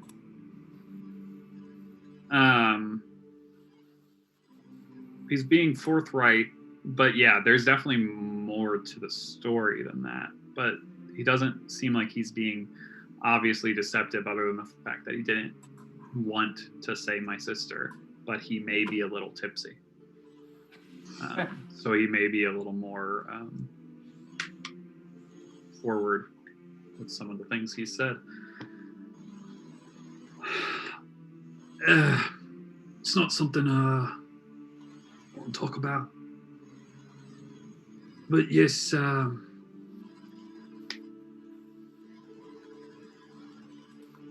sorry. A little frazzled.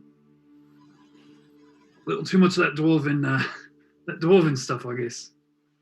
It's been a while.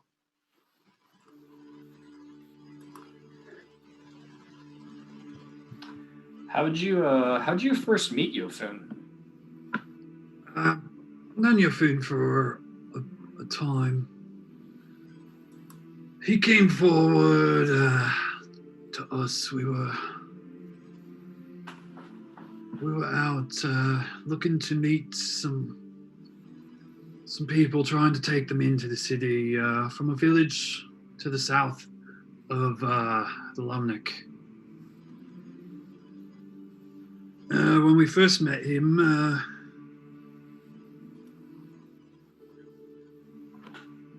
quite imposing, that one. But he was willing to work with us to a point.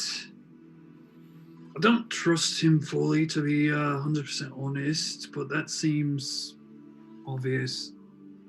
His demeanor, he's, like I said before, a bit arrogant. But we, in exchange for goods and things, we kind of have a bit of an alliance with him. He watches the plains to the south for the city, keeps us in the know of the goings on down there, in exchange for things. That's kind of where I come in. I do most of the trade with him directly. He doesn't like dealing with a lot of people, and as I said, the lady, she trusts me in doing this type of thing. That's kind of why I'm here to ferry you. If you're interested in going, that is, of course, nobody's forcing you. But the invitation is open and on the table.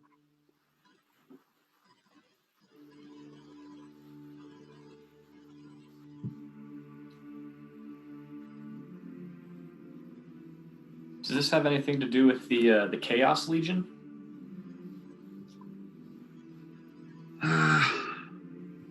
What do you mean? Well, we know they were behind the tower, and we keep hearing about this Lord Volmer guy. Didn't know if you might know anything about him. I know the name. I don't know much about them. That's something you could probably talk to my sister about. Jesus, sorry. Something you could talk to Evelina about. Definitely the tower had something to do with them, yeah. I don't know much about them.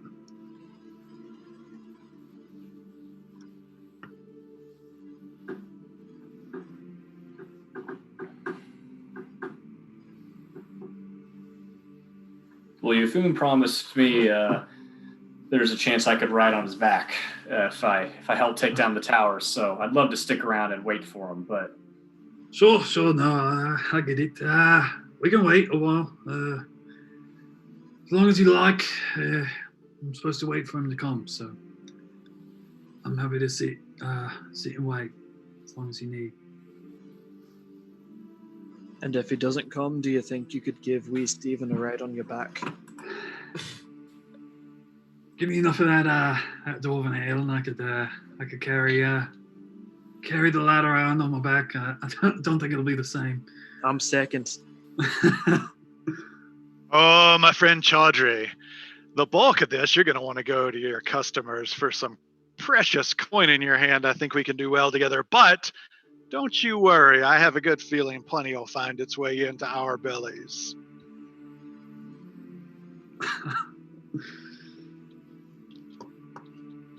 Just give it some time, I guess. So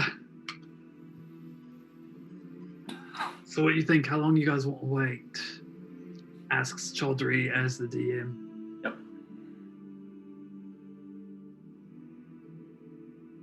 You said it's like 2 o'clock. Yeah, it's the afternoon. Do not think we want to risk nightfall. Especially if we think we're being pursued.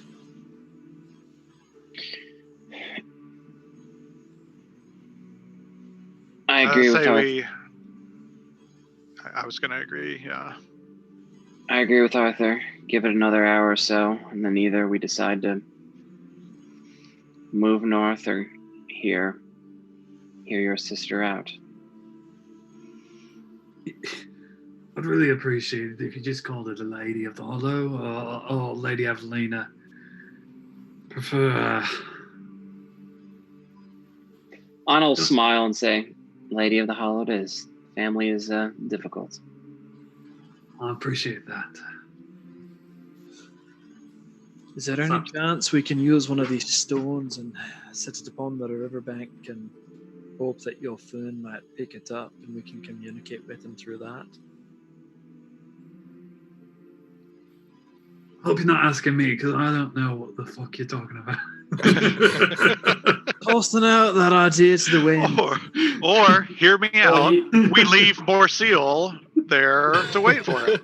What if we tied him to a stake, Please, I don't want to stay with the horses. buried deep into the mud, shackled, covered in Well, oil and you salt? said, Chaudhry, that y'all have a place where you meet Yofun every morning, right?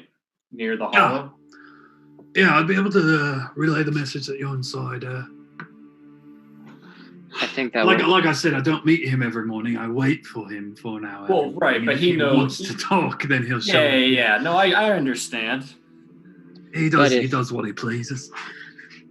But It I seems understand a what- much better bet than waiting on this bank here for either Yofun or the enemies of any of us to show up. I agree. If Yofun comes here and doesn't see anybody, he will presumably check in with Chaudhry to make sure. Yeah, I would think so.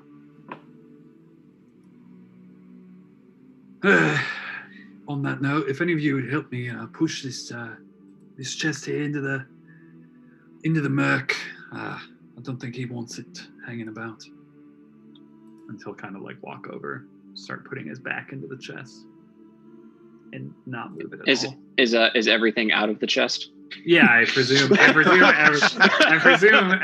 out of the chest, unless you put everything back in the chest, and you're like, "Fuck that stuff. We don't need that. We're strong. We don't want magic items." I think, as long as everything's out of the chest. Although Anna's not going to be able to help. I'll definitely help him as much as I can. Yeah, with a few people in an empty chest, you're able to heave it, and it sinks down below the waves, much like that phantom boat on the map is below the waves. Xerxes offered to help supervise. He's very happy about that. He wasn't quite sure about how it would get in, but it entered very easily. Anything else? Damn As you it. wait. Do we want to You divvy missed up one of the those loot now? 63 drops, Bartlett? Yup. We'll take it at any time. I don't care how late it is.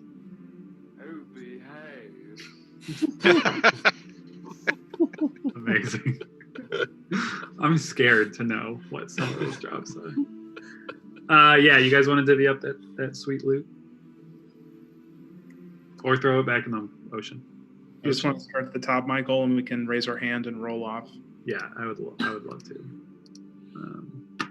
I don't have it up on my screen. Does someone have the? Oh, I do. It's the Frostbrand Warhammer. Frostbrand Warhammer first. Can I ask, are there etiquette rules? Like if you roll on something, you don't roll on the rest, or No, Nope. you guys tell me. Well- I mean, there's Maybe- being nice to each other rules, but you guys don't have to be nice. If somebody wants a thing, you get a thing. I mean, it's talking it over amongst yourselves, figuring out who benefits the most from the certain things, or maybe like two of you would benefit equally well, and or you trade something. It's like, well, I really would rather have the Warhammer than the spear that I have, so maybe I want the Warhammer instead, or blah blah blah, stuff like that. Like, not saying that Arthur doesn't want the spear. I'm just saying like that's one of the first things in my mind is Arthur has the spear. like I mean, I wouldn't Maybe mind the give it- Warhammer, but if I won it, would I be a huge dick if I also rolled on the goggles? Yes. Or Doesn't mean you can't. I mean, I wouldn't. Exactly. Why don't we do the Partially- goggles? Sorry, go ahead. I'll say, one, you're probably the only one who can really use the Warhammer because Fent's not here. So in this specific instance, no, I don't think you're a huge dick for Yeah, just talk saying you want the Warhammer. amongst yourselves. Like, Yeah. are there other people that want the Warhammer? Yeah. Cat I'm sure Mahomes Isabel- is really working on I'm it. sure Isabel's dying to try to fight That people would be again with so Warhammer. Isabel's actually going to multi-class next go of it. More free. There you go. Okay, so Clay, does anybody besides Clavius want the Warhammer? But that's like third on my priority list. Again, nobody else wants still, it. like, but no, You could just keep it in the bag. Yeah, if That's no fine one too. wants it, we can also just keep it in the bag. Like, why don't we start with the goggles of night? Because I think that is gonna. You can throw it into the sea. Yeah, throw it into the sea, which I keep saying is the ocean, which it's absolutely a lake. But you can Cast it just into chuck the fire! throw it into the astral sea from here. That's fine. Clavius! I just watched Fellowship of the Ring again just because. So that was Why not? that hit me in the You good watch spots. it in 4K or No, just I haven't watched it in 4K. I want to see what it looks like though. I've Yeah, I heard know. mixed reviews. same here? Anyway, why don't we do goggles of night next? Because I think that's a hot. Yeah, take. why don't you do Goggles of Night? Where are all my blind people at? Who wants those? Nick and Clavius for sure. And Saru wants it. Isabel. And through. And Saru, okay. You're a cat. I want really cool goggles like Clavius. That checks actually. It's actually the best reason. Well, see, look, if so, And so maybe I trade Clavius when I win them. there you go. Okay, so Clavius is goggles all- of goggles of night. Can we roll it off? Yeah, roll it off, baby. Just flat D- D20s. D20. Flat D20s. Whoever wants them. DCP rules. Uh-oh. Oh no. Connor, did Saru. you not roll? I don't need them. Connor's an elf. Didn't you just say Anna needs them? No, I said Oh. Isabel might want them. She's Oh, the only other okay. person. Gotcha. Isabel seems pretty But is it- happy. Isabel's fine. So all right. So Saru has the goggles of night, and if That's you want to trade them fantastic. later, go ahead and do it. I am really looking forward to that role play where Saru trades the goggles of night so that he can have Clavius's old goggles. Yeah, for sure. That's gonna be very good.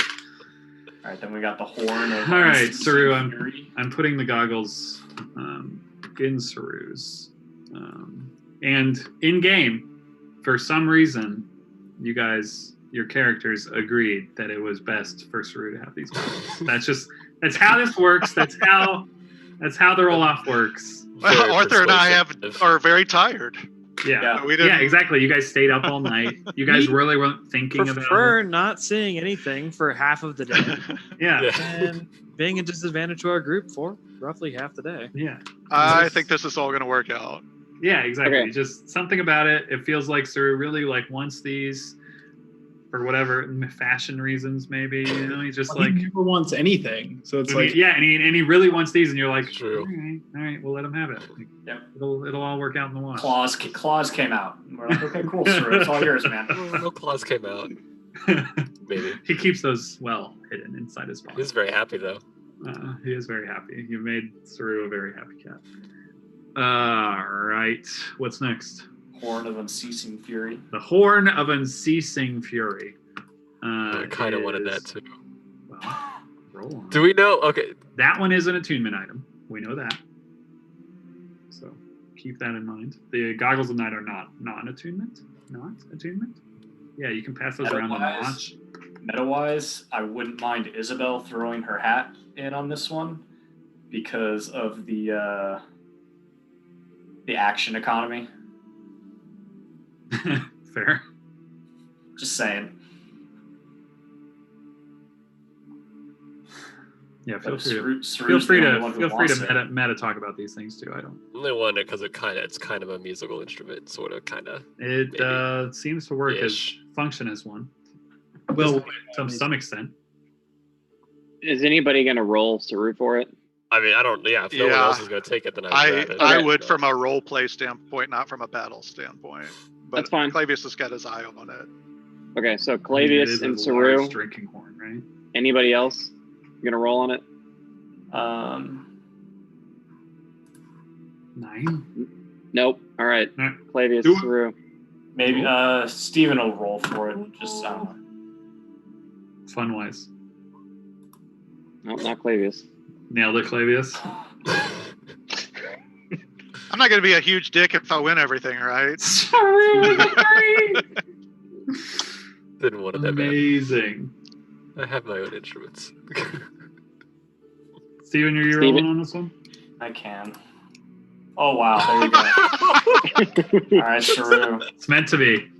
Saru, Horn of Unceasing Fury. That That is is impossible. incredible. All right, that's studded A leather 1, armor. a 2, and a 3. Saru, I'm putting it in your folder for now. Oh my god.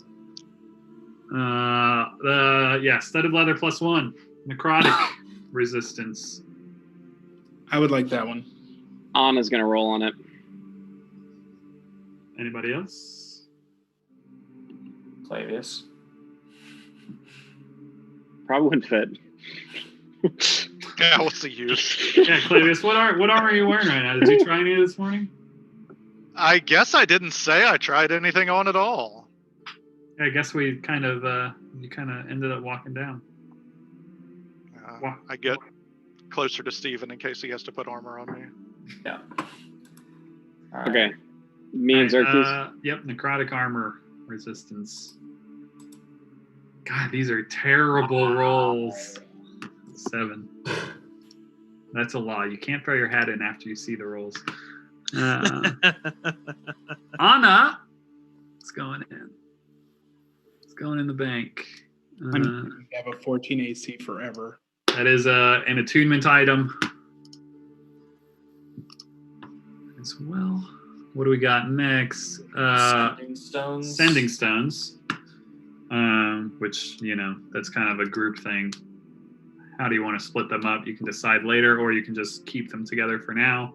Let's Put just them on a keep them person, together put for them in a now. bag. Yeah. Yeah, let's just put them in a bag. Wait until you guys Since split Arthur's up. usually the leader, it would make sense for him to have him. We send him out in front all the time. Yeah, that's true. Scouts. Yeah, but if Give we've you got one of a them. busy boy that can do a lot of things that way too, then that'd be really helpful if we start utilizing Steven to sneak in, sneak out, Invisalike. What'd you call me? because invisible. Invisible. Oh, I heard something completely different. I apologize. What do you think I said? Busy boy. Busy boy. We've got this busy boy. We got Yeah. this busy boy. I funny. agree that we keep him and then we can kind of disperse him per Yeah. encounter session thing. Seeing as message would break your invisibility. Sending They stones they'll stay in the bag. We'll could be a figure it way out. over that. All right, sending stones going in the bag. Quiver, the quiver of Elona. Non-attunement. Arthur, do you want it? Arthur would raise his hand, but at the same Yeah, time, go ahead. well, he'd push I don't- for. Anna has just as good a case as he does. No, you've got a spear. Anna literally only has bows. Fair. Well, You- yeah. I'm good if you want it. If Yeah. it comes down to it, y'all could trade it later too. Yeah, if Arthur wants it, Arthur can have it. If you're not interested, Yeah. Anna would take it. But if you want it, take it. Wants it, but correct me if I'm wrong. I think the only really big benefit I gain is more arrows immediately, a couple javelins, and then the ability to, when it says draw any item from the quiver, Mm-hmm. as if from a regular quiver or scabbard, there's really no benefit gained from No, the only like- benefit, the main benefit is it doesn't eat up any. It always weighs 2 pounds. right. That's the main benefit, and it's just a extra dimensional space. Just carries more shit. It's not, and that's a good reason why it's non-attunement, I think. Okay. Cool. Yeah, Arthur would take it. Cool. Shank.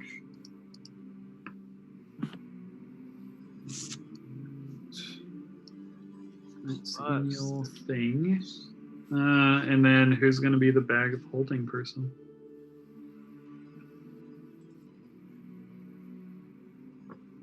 Who wants to be the bag? I'd nominate Isabel almost just because she's got potions of healing and stuff she could throw in there as well. I could carry it as well, if you want. It would be a great place to store most of my books. Is he still carrying those? No, they're long. I was gonna say I don't think you have those, Borsil. He does not. He does not put his hat in the ring. He does not. He's not interested. he would only carry it because it would make his load less heavy. Whatever his load may be. Who's your bag of holding? Steven can carry it. Anna would carry it as well.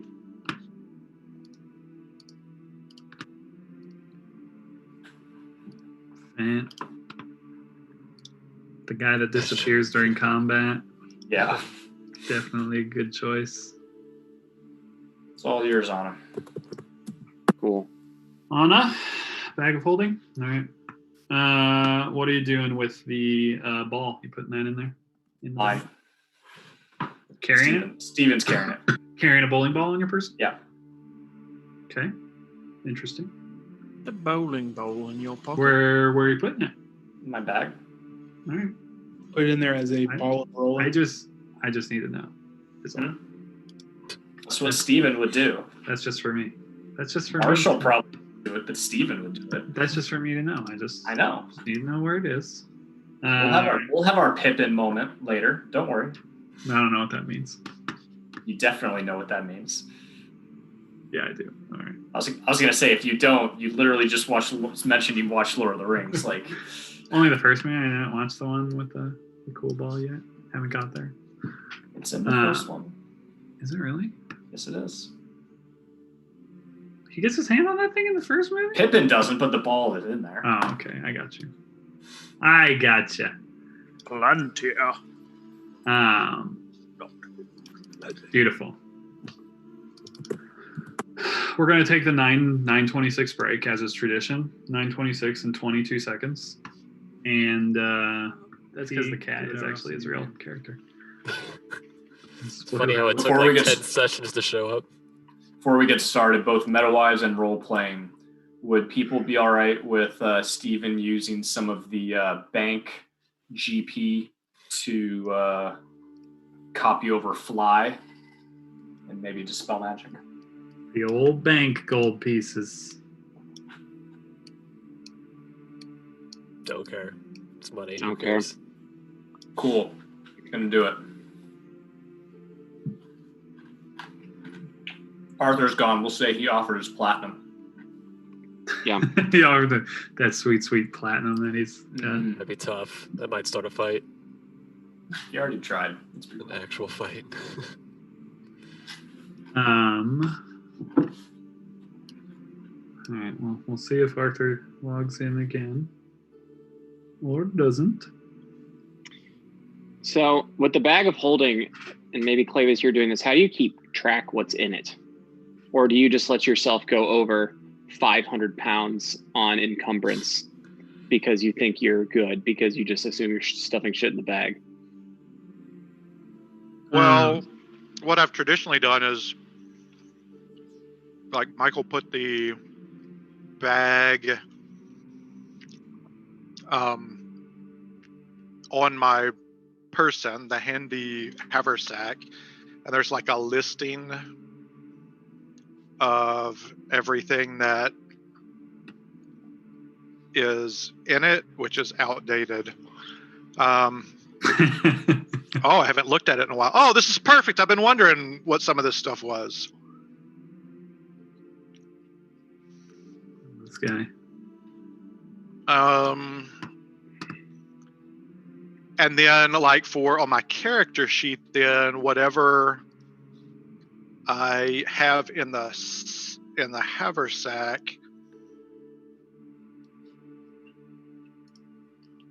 I take the weight of that down to 0. Like the plate mail weight is 0, the bottles of whiskey are 0. Cool. Whatever I'm carrying in there, I just put at 0. And I haven't really added anything since the first time we did it, so I'm not, like, I don't think in danger of ripping it open. I'm sure that if I were to add a bunch of stuff to it, I'd have to figure out exactly what's in there, but it's been pretty constant what's in there.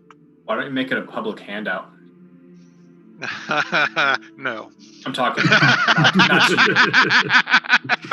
Yeah, I'll make the it. group bag of holding that we just found. Yeah, I'll make it a public handout. Except I don't know how to do that. Yeah, there isn't. an item card for it, so I can just make one. Yeah, if you make a bag of holding, that's cool. Add handout. And I'll just put the weight of stuff that we throw in there. Bag of holding. All players can be edited by. Boom. There's a bag of holding in Anna's thing. Thanks. We're the uncool kids with no fun things underneath our character names on the sheet. Yeah, it's the way it is. Nothing fun. Damn. Just gotta find some fun stuff, or just steal it from your friends. Ben should have some kind of like magic fishing rod or something. We could just give him one. That'd be fine. Alright. So has it been so it seemed like we were gonna wait another hour-ish, and then if nothing happened, my sense was the general consensus was we're gonna get on the boat. I think so. Mm-hmm. Everybody cool with that? All right, Anna would attune to her item for an hour before we got on the boat, or Yofun arrived. Lovely. Did you say this horn was attunement? I don't recall. I believe so. I don't remember what you It said. should say on the item. Oh. Make me look at the item. Yeah. It's Yeah. in your thingy. Party gold. You guys putting that in the bag of holding? That's fine. Could just remake the bank handout to the bag of holding one. Yes. Yep. Should have mentioned Yeah. that. Yeah, what are you taking, Steven? What? None of that stuff is in the bag of holding anymore. Yes, Steven, what are you taking on to do your shit? 400 gold pieces? It would be 300. 300. All right, I'll update the bag of holding to have the bank, and then we'll just go from there. Beautiful. Let me know when I can kill the bank, and I will do so. You can kill it. Just leave it up. I'm using it for notes on Steven's spell stuff. I'll just rename it. Steven's spell stuff. Boom. Renamed. I'm putting it in your folder, Steven.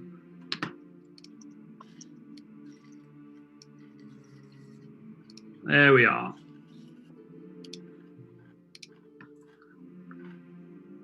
So feel free to just get rid of all that random stuff, so that we don't get confused about 483 gold pieces that aren't there.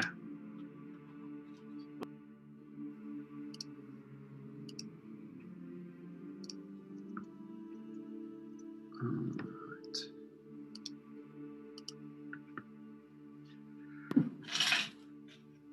Okay, dokie.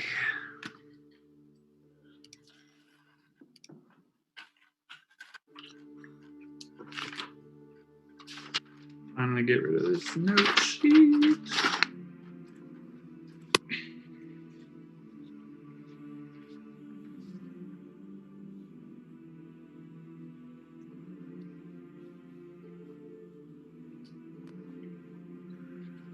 All right. Lo and behold, more time passes, and no Yofun seems to arrive.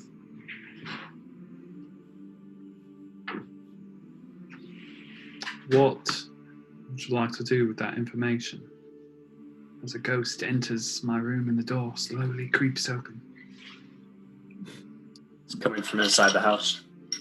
Ghost of Christmas past. Ah! Hi, Andrea. Hey. Could hear her. We could hear, yeah. I unmuted in time. They can kind I of. don't know if they can see No, me they or not. can't really see you. You kind of look like Nope. there's like golden light coming from you. Celestial being.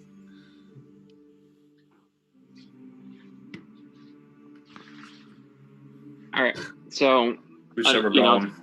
It's been an hour-ish on it.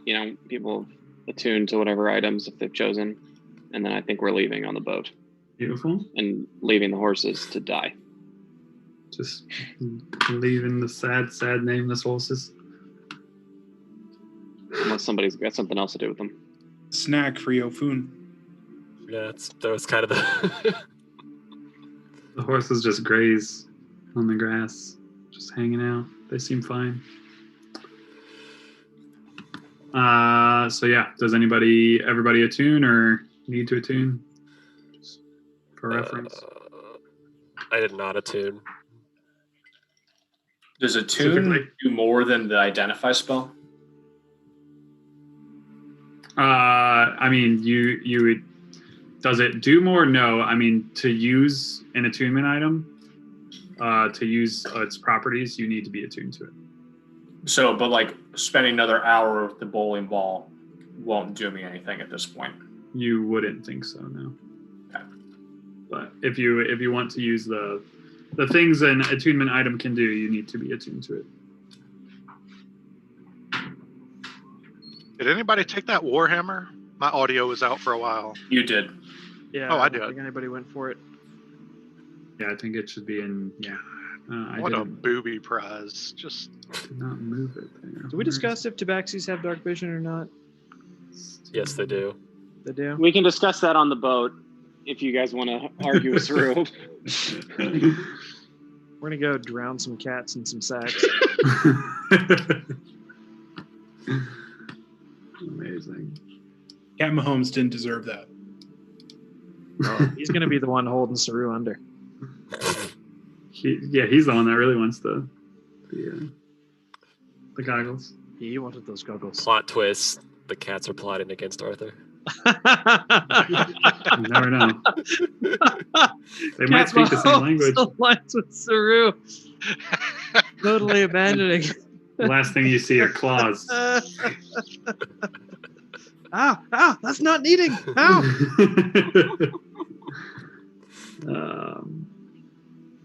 So,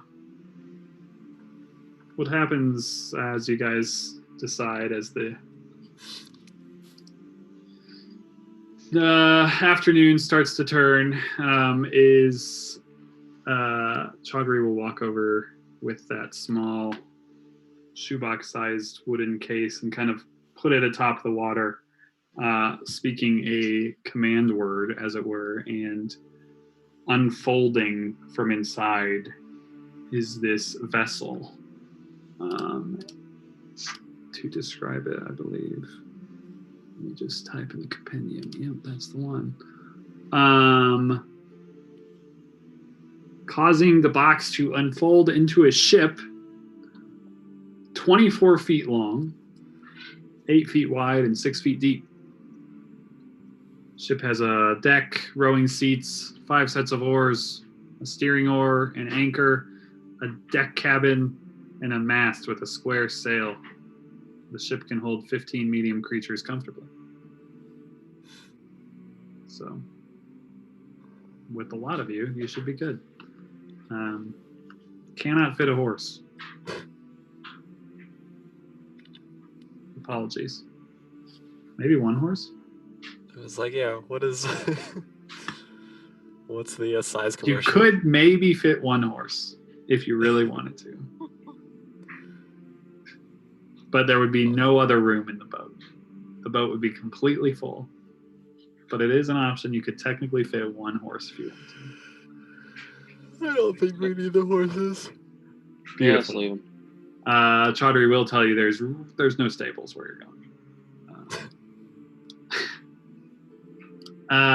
Also, of note, you will be getting in a boat going out into the water. Is there anything anyone would like to do to prepare to do water stuff?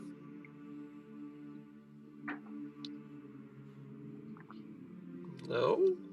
Xerxes would just make sure his weapon and ammunition are like in a in a sack of some kind, like trying his best to make sure they wouldn't be Beautiful. Is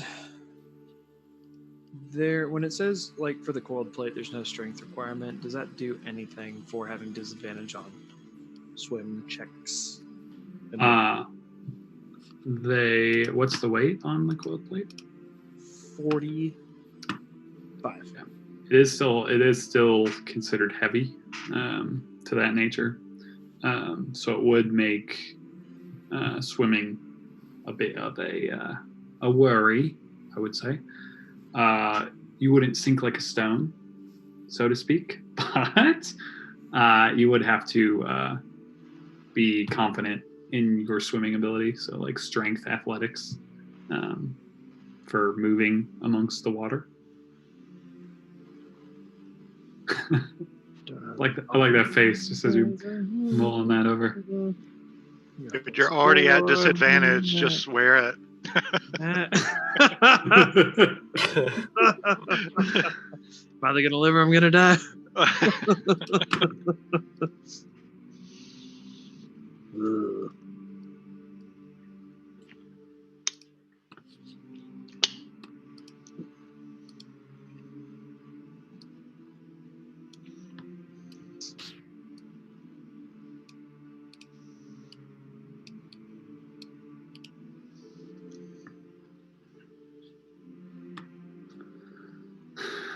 Okay.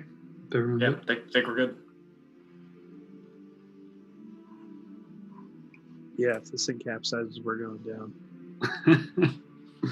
I never do that to you. What? All right. So after the boat unfolds, which is a pretty spectacular sight, you all board, leaving your horses at the shore, and you head off into the calm waters.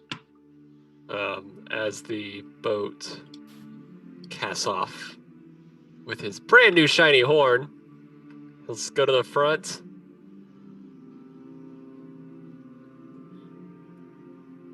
Very good.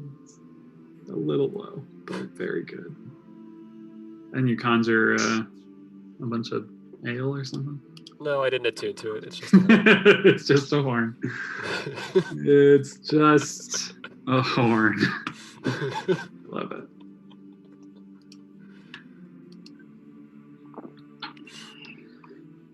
So yeah, you cast off into the lake.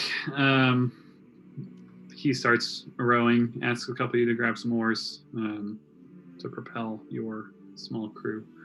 You can use the sail a bit. There is a bit of wind. I believe there is a light breeze. And you cast off for a couple hours just out into the lake. Kind of looking around, you see the lake kind of goes on for a while. It's a large lake. For those of you who haven't seen it, I'm going to ask for a marching order or a sitting order, if you will. That's what you want to hear. You'll be in 2 rows, much like this, but I'd like to get the order of you correct.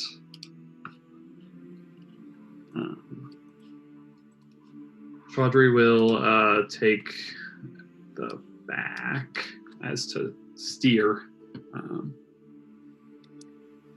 But however you guys want to sit on there, I just kind of threw you up there, but you guys can be wherever you want to be. Arthur and Kat are good where they are. Yep.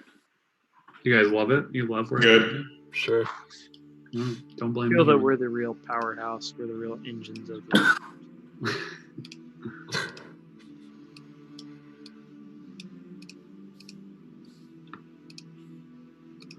Lovely, they say in the biz.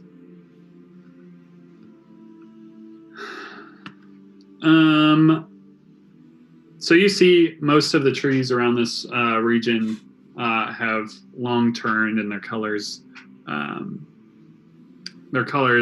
reds and yellows. A lot of them are falling at this point, and many of them have since fallen.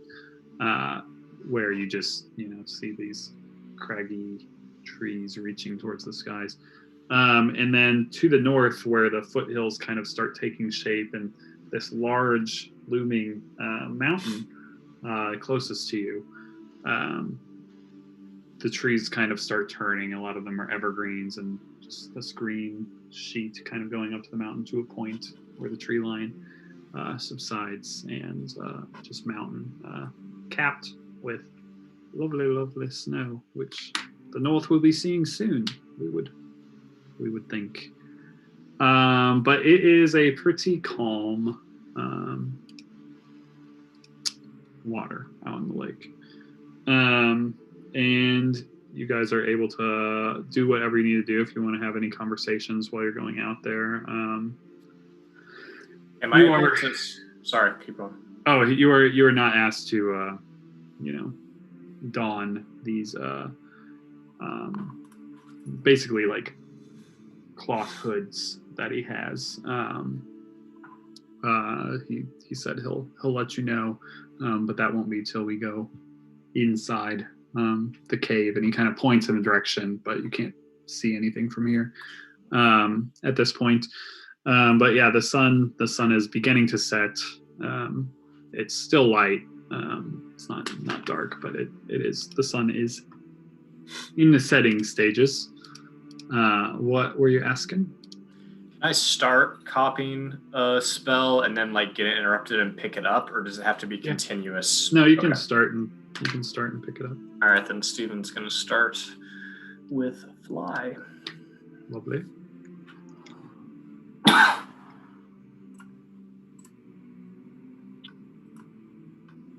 Saru, I didn't know you were a goggles aficionado. Am I wearing off on you? Maybe. They what's are cool on rather you, it's gonna stylish. look cool on me. I absolutely think so. Look at that. Makes anyone look better, even the that are already handsome like you.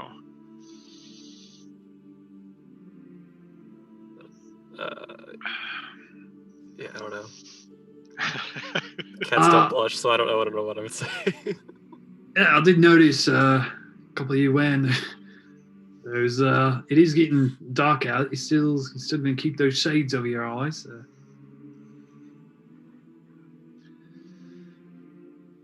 Oh, they're quite handy. They're prescription. protective. They're useful. Their prescription. It's very good. See, yeah, a lot of times Clavius gets into fights and gets dust in his eye, so he has trouble hitting things. So the goggles help. I'll see. I've seen people diving wearing goggles, so it's good. Keeps the. Sure, you can swim now. You're not even wearing armor. You could just jump right in.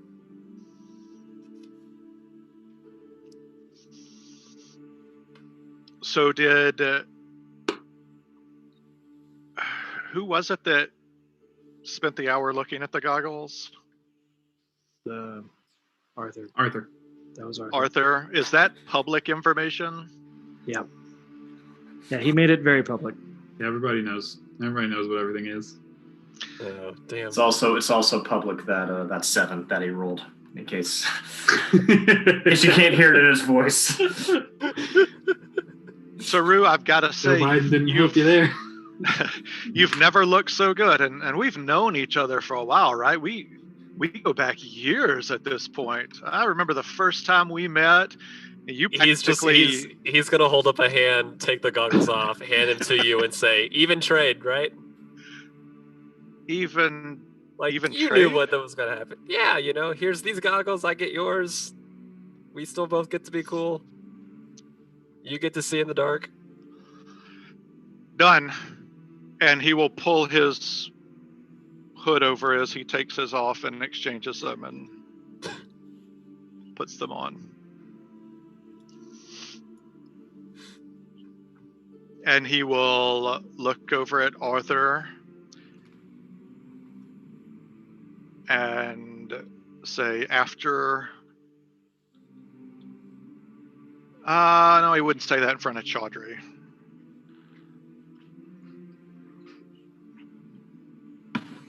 He would say, after the first order of business, there may be further business to discuss on these.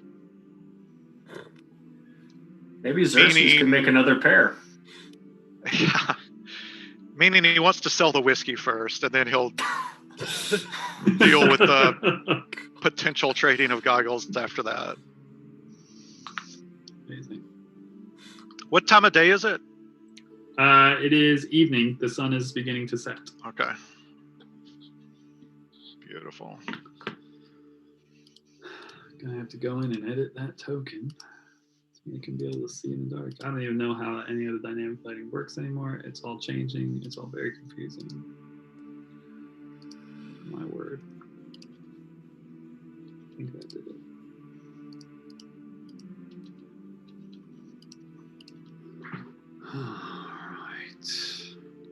All right. So after about another hour or so, you guys have kind of shifted and are now approaching the northern edge of the lake, where there is this rocky, like cliff face, basically, and you can see that there is a few openings in the cliff face, some caverns that kind of go deeper within. And he's starting to lead the boat in that direction. I should have just put you on this map just to scare you a little bit, because it's very fucking horrifying just to look at from a player standpoint, I feel like. Camera rock can't see. Well, I should definitely put the camera rock on this, because Need goggles for the camera rock. the camera rock, that's the problem. The camera rock didn't have goggles. Feel the same horror as I would watching a very low budget film on Netflix, where like the cast is like in a vessel in open waters. We could call this scene open waters. What could happen? Is it scary now? What? Ah! Ah! The camera rock see now? Better be able to.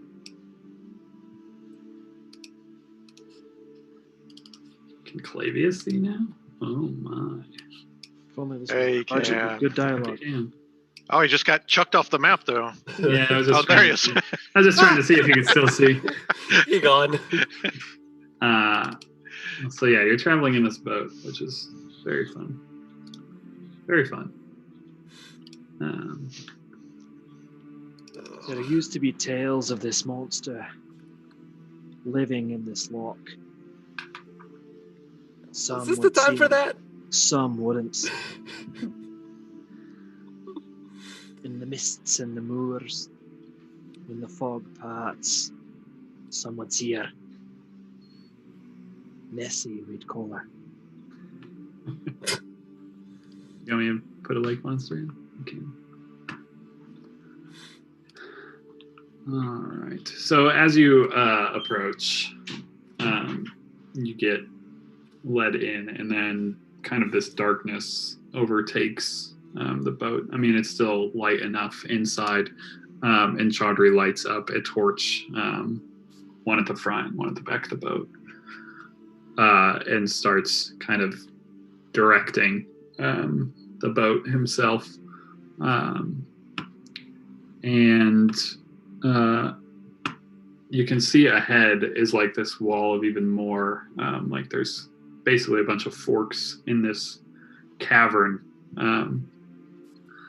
And at that point, he kind of starts walking up and down the boat, and he asks you each to don this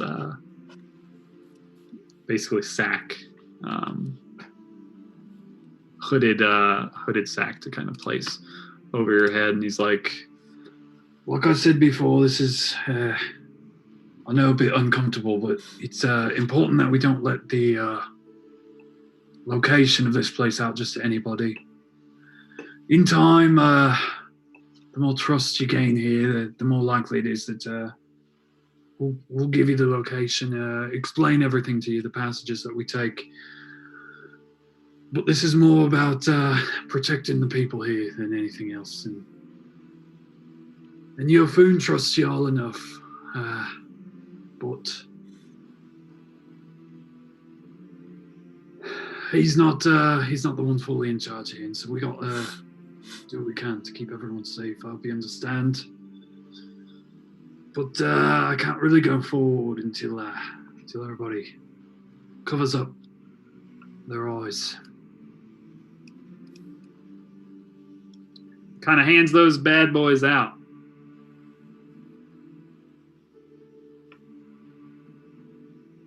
Does everybody wear them? I drop mine in the water. Oh no! There it goes. Well, I'm gonna have to throw the cat overboard, I guess. He can't come. I'll help. I'll get the hind legs. You just put your face in that bag of holding and hold your breath for 10 minutes. Hold on to this rope.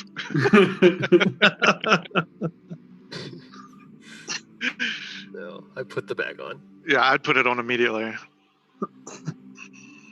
Finally found a bag to drown the cat in. More just for, he wants to see if he can get away with it. Yeah. Xerxes would say, "Is this really necessary? Can't you see that I'm blind? Look at my eyes." Roll a deception check.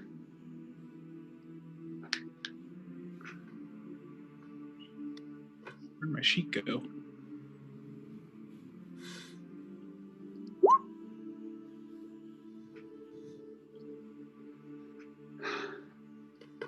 It's not going to work on me, friend. I've seen a couple different pairs of eyes like that in my day.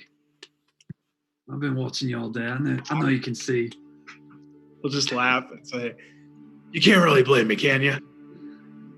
I can blame you a little bit, but no, I understand as much. If you would, good sir. He watches. Just chuckling. Everyone else have a bag on their head. Does he want Cat Mahomes to put a bag on his? He doesn't seem to he does not give the cat a bag. Wonderful.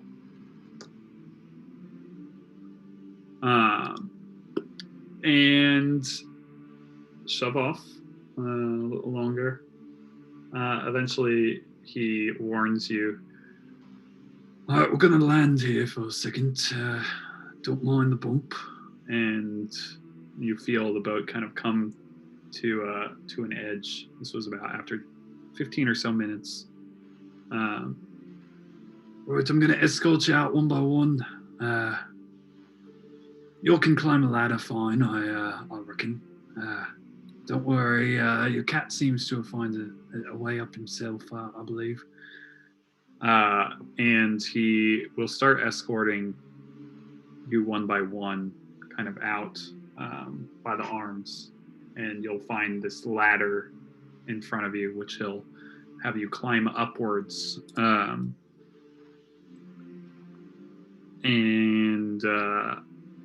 Seeing if everyone is able to do so without, much going against his wishes. You'll go up this ladder, and then he'll kind of link you all up, one in front of the other's shoulders, and kind of start walking you down. He's like, "All right, be careful now. Stay in the line. We're going to be walking next to the water for a little while." And he'll walk you along for a little bit of a time. You'd think about 20 minutes or so pass.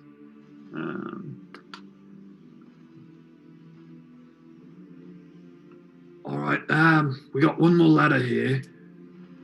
And you'll go up once more. Another short ladder.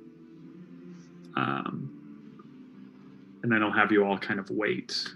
And you hear, as he speaks a familiar word that he spoke earlier, as you hear the boat start to, unfold once more.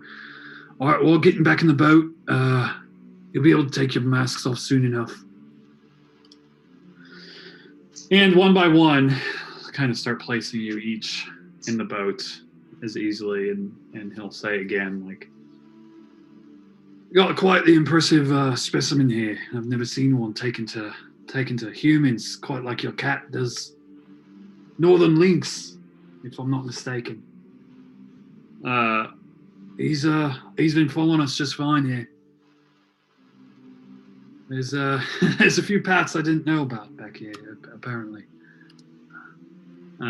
And he'll kind of get you all on the boat, and then you'll feel it shove off.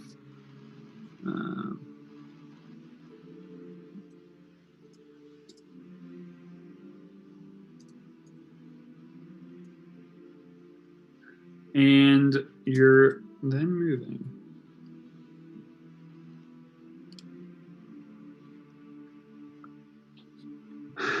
And I have to move with the map, so give me 1 second, if you please.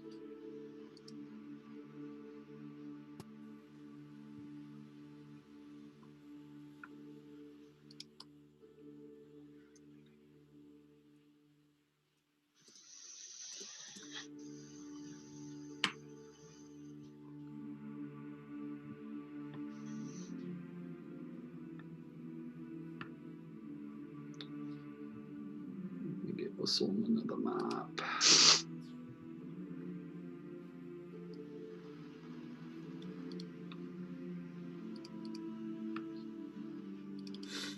You know, this kind of reminds me of a group of adventurers that came to our village one time. They came in on a boat. They were kind of like us. It was a bunch of random people, kind of from odd places and stuff. And there was one guy he was an elf, and he had kind of a strange name. He was a sailor, and his name was Ralph. Really didn't make much sense. And I guess his friends called him Big Gay Ralph. Not really sure what that was supposed to mean. But I guess they were sailing, and they ended up killing some pirate named Blackbeard. And they were kind of like us, just on a quest. And it's just kind of cool, because it's like there are other people out there on quests. Granted, this was before the Skyfire, I guess, but still. I think in light of that, Saru, you should adopt that name unto yourself. We shall call you Big Gay Saru. Don't you need a nickname for your little cat? You already call him Big Cat. You might as well just add another letter, add another name in it. I never knew how much I missed Ralph. The pirate. Was he in a 0.5 session? Oh, no. Campaign we did, God. Ralph was 5 years ago. Ralph was my first DM experience, I think. Back when Nate's character got drunk and Connor's character blew open a door with open doors. You guys burned down And orphaned a bunch of children, if I remember correctly. orphaned a bunch of children and burned down a city. It's like every D&D. True D&D first experience of Really, like, well, we want to get in this bar / hotel. Well, should we knock? No. Eldritch Blast. All the doors come off. We're like, okay. It's a really good human experiment. Like let's put everybody into a D&D chamber and kind of explain the gist of the ground rules. Like, wait, I can do anything? Amazing. Yeah. Murder. That's kind of how it worked. And also, I didn't know how to DM at all. I still don't for the most part. You guys start to hear the sounds of a waterfall approaching. And it's at that point that he will say, "All right, you're able to remove the blindfolds. I appreciate it. And I know the lady will too." And you see ahead of you, you're about to exit this cavern, and you can see kind of this mist spraying up on the sides from what you presume to be a waterfall.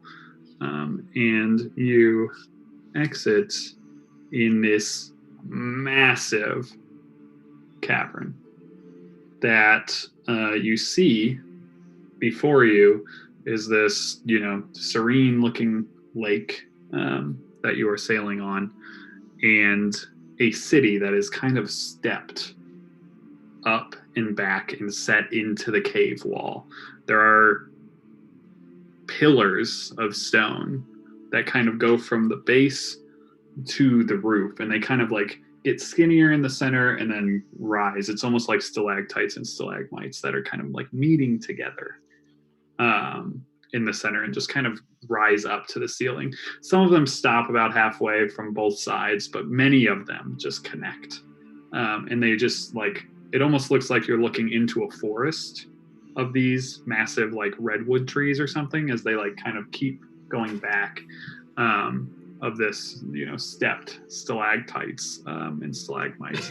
And there are all these little lights throughout this city that are glowing of all different like colors. There's greens, purples, blues, pinks, and they're all just kind of like glowing. Some of them near the tops of the stalactites, some of them near the bottom. And then there are these dots of firelight throughout this dark city because this is a cavern. It is dark. There's no natural light here. And you can see before you that there are docks. The lowest part of the city meets the water. And behind that, some of the stalactites are there, but there is this kind of large curving wall that kind of wardens off this, like, basically a dock ward, if you will, from what you presume is the rest of the city that kind of steps up and goes further back. And I will show you what it looks like from above on a map. I just found my notes from that campaign. Oh my god. That's incredible. They exist. Yeah. That's the best part. And apparently I rolled money in my character sheet. 15, 16, 18, 18, 13, 9. Totally worth it. We made it to level 11? No. There's no way. I don't know what that... maybe that's not 11. I don't know. Maybe you turned it up to 11 at one point. But Dane, Valrog, Leia, and Horon. If I remember right. That's good. Sounds right. We only played like 3 sessions total. I know. Horon, never forget. Level 11 sounds realistic for 3 sessions. In that world, I don't know maybe. what that is. Yeah, I'm not sure if that's 2. No, it can't be 2. I don't know. I was like, this might be in here. Sure enough. This is the map I will leave you on because I have to pee again. I'm so sorry. Drank too much alcohols. I have to pee. I'm like a child. You don't have a teacup? Feel free to look over this map, which really doesn't give you any information, but it looks cool. So he rows you in to this stepped city referred to as the Hollow, in short, Duskfall Hollow. And you see, as you approach, as you get kind of close, I'm using this guy as you here for now. That as you approach, you see that most of this place, there's not a lot of people moving around, especially on this level, which is represented by, I'm gonna throw a ruler out so you can see it. This line here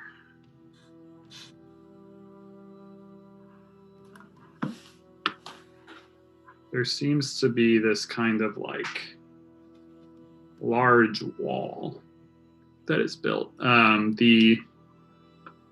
well, it stayed on my screen. Don't know how I did that. Don't know how to make it go away. Oh, there it goes. You can see these here are these large doors that are currently shut.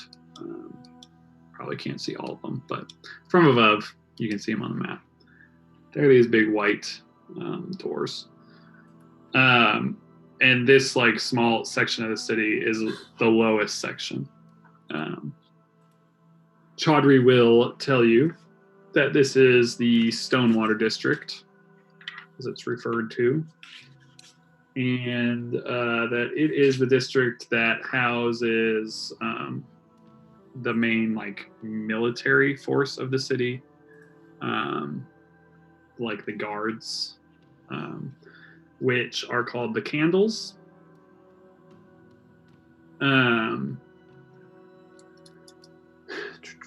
It also houses the main building of government, which there isn't much like of a government force here. It's ruled mostly by the Lady of the Hollow, makes the decisions for this place as she is the one who founded it. And that is this building here, which I can't ping when I have that selected. This building here. This is where most of the guards stay. This is like their main hub. Also where the lady is often to be found. As you're kind of coming in, he'll point out this building here. He's like, this is referred to as the barn. And it is basically the prison, if you will, where they stick people that disregard rules, or if there's any outsiders that are brought in, such as those who have been aggressive towards the people of the city in any way. And he'll kind of point over this direction, telling you that that's one of the other ports of the city, Westwall Port, which is kind of where like a lot of general goods are generally offloaded, because it's closest to the center, the portion of the town that is the main district for merchants and things within the city, which is here in this largest stalactite. It's kind of built within it. It's known as the Pillar. I'll give you all these on the map, like so you can see them next time as you explore the city. But as you get off the boat, you kind of see that these buildings are all very like squared off structures with obvious dwarven design. As he noted before, this city was once a dwarven stronghold, and it shows. I mean, all of the buildings are of dwarven design and make, and it's just super obvious. Like, you can tell that people have been living here, and there are, other decorations and small things added here and there, but overall this feels like something made by dwarves, for those of you that are like most familiar, especially if anyone has seen Mountain Heart, which I know Xerxes has specifically. This looks like parts of Mountain Heart, not necessarily like all of it, but there is definitely some design elements that are similar to what you've seen in Mountain Heart. And you do see that there's smoke rising from some of these buildings, and like there is life here, and you can hear some semblance of that. It doesn't seem like a massive city by any means, but you can hear kind of echoing from further back in the city, further up, if you will, in the steps, that there are people here. And it is, late or getting there into the evening. And you see a few sets of guards kind of standing, kind of awaiting you. They wear pretty plain looking outfits, nothing of significance. They have some red, like just like little details emblazoned upon their armor. Their armor is decent, a mix, some of them in like half plate, some of them just press plates. It's not like perfect across the board. Like you can tell some of it's a little ramshackle, some of it's a little thrown together.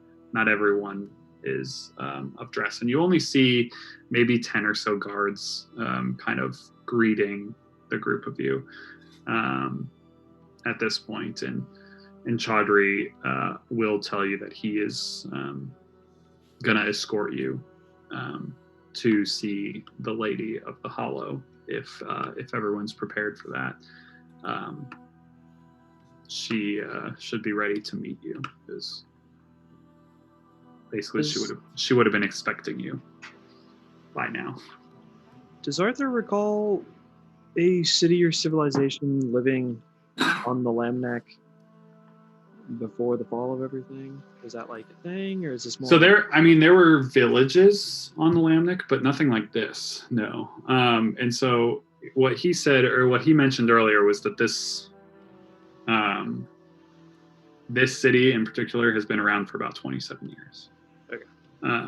Which, the fall of Bray is right around that time, when this city was founded and started to be, built in this abandoned dwarven stronghold that no one apparently knew was here, as far as what Chaudhry has told you.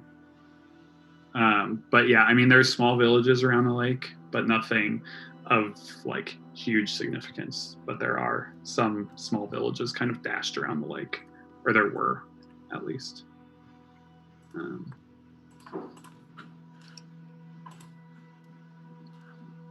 I assume we'd go meet the Lady of the Hollow, unless anyone's got anything. Do it. Do it to it. All right. Down at the bar. Hit the bar, do some liquor sales. Croft, do some liquor sales. Yeah. That's if This Croft, play, we that's if have Croft was in the game specifically. We have an infinite horn That's beer true. dispenser. It's true. What, 2 gallons? One's attuned to. It's not bad. 2 gallons. How many charges you got? Well, there'll be Three a day, 4. something like that. 4 Heck total. yeah. Guys, this is big brain, but what if we did a one-shot where we built characters about ourselves? Oh, I You love know that. what? Oh, we all built I was- characters. We I all was picked one actually another. thinking about that the other Built a day, and character I was about like, that. what's more fun, You just play making you. characters of yourself, or everybody makes a character of someone else? Oh, that's And No, then no, tries no, to no. roleplay Yeah, someone else. yeah, no, it'd be like a Secret Santa or a draw from a hat or something like that. Yeah. That's good. You'd make a character about them. That's good. I can't see I was how that thinking idea about could that the fail. other day. I was like, that would be kind of fun to just roleplay What if- someone Go else. really well. What if you're Don't like do it a Or yourself, negative yeah. 3? Yeah. What It if would you're be just great. a negative 3 bard or something? It's like That's shit. what I was thinking about. I was like, what if we just did stats? Like, made your character whatever your character was, but then your stats mirrored either you or someone else. Like, I don't I have a think lot of I- strength, guys. My I think strength I have score is a- very low. Everyone just builds a character, throw it into a hat, and you just draw what you draw. Yeah. It'd be so funny. I always thought it would be fun to do like Tomb of Horrors and just have a bunch of characters in the hat, because people just die all the time. You just pull a new character and like, oh, a new guy showed up at the door. That would be really funny. That's your next character. This guy fell boy. through the ceiling. Yeah. And he crashes into the ceiling, and this is you now, a dwarven paladin. Who's to say? All right. So you follow. You are escorted to this building here. You probably can't see my number 1 on the map. Well, I will mark it. So.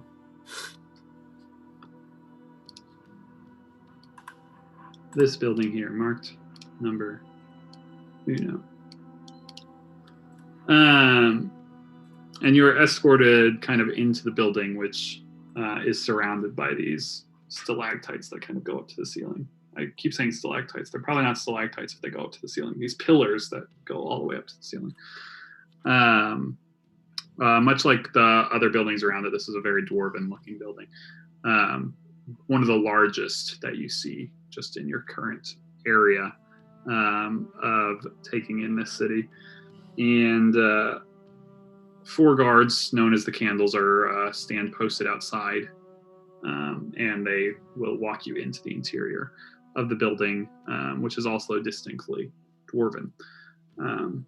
It is void of most decoration, other than like the nice dwarven etchings that are kind of in the base, at the base of the walls and near the edges, like but otherwise it's pretty devoid of any like decoration or any like other character. There are some small tables kind of placed here and there, and chairs near like kind of openings in the hallways, and there are sconces like throughout that is illuminating this very dim interior otherwise. The ceilings are about 10 feet tall, and most of the hallways are 7 feet wide, which you would know is pretty good size, especially in dwarven construction. You are eventually brought through a wooden doorway and into a large chamber. A stone table sits in the center of the room. It appears to be carved directly from the same piece of stone as the floor, as its pedestal kind of melds into the same stone. The room is illuminated by 4 braziers burning brightly in each corner of the room, and across the rear wall are 13 tapestries, each depicting imagery of the gods, both the dawn and dusk pantheons.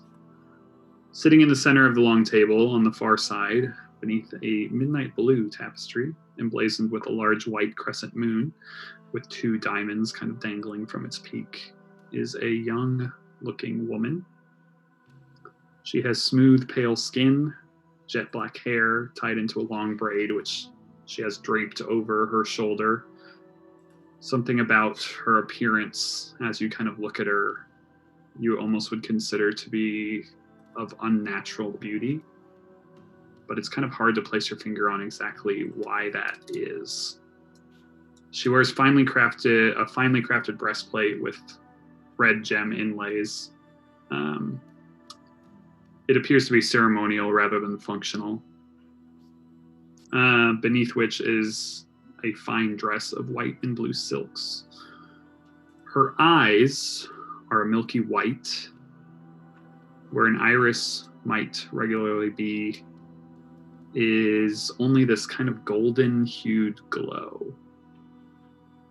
And last notably about her is this scar from her right temple that kind of diagonally goes across her face, over across the bridge of her nose, and like down in her chin, kind of ending right at the base of her neck. But instead of like the regular whitish pink scar tissue, it resembles this like golden vein of ore. And in the light of the brazier, that golden ore, it kind of glistens with this sparkle.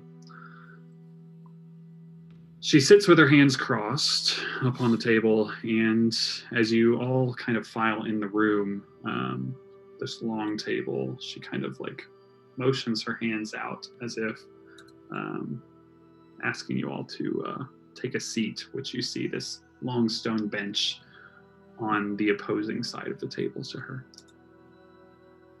And Chaudhry kind of like, along with the guards, kind of filters into the back of the room behind you all. Anna will go up to a chair, and before she sits in it, will bow. A good dwarven, a good Greyforge bow, and say, "Lady," and then we'll take a seat. She'll nod over to you in your direction. Just wait for everyone to follow suit. Isabel gives a bow.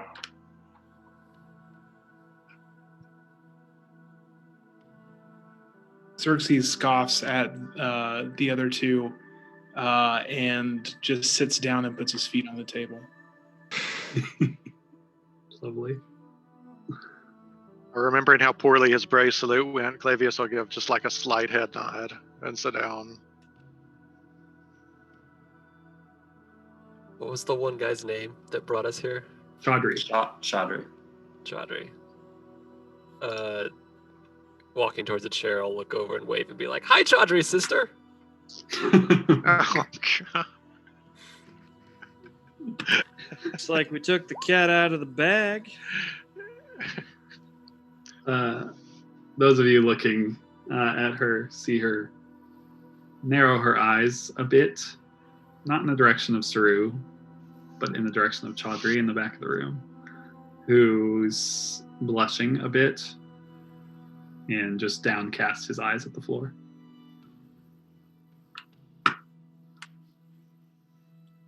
Is that everyone, Arthur? Arthur will make sure that Sharpshooter? cat. At the ready. No. Bonus action activates the 2d6 fire on the black.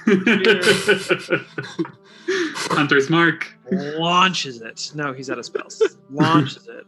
Oh, thank God.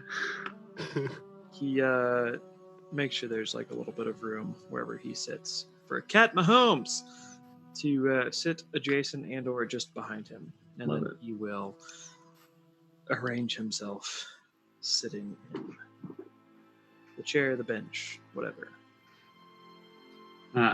Once everyone takes their seat, be it with their feet on the table or their cat on the table,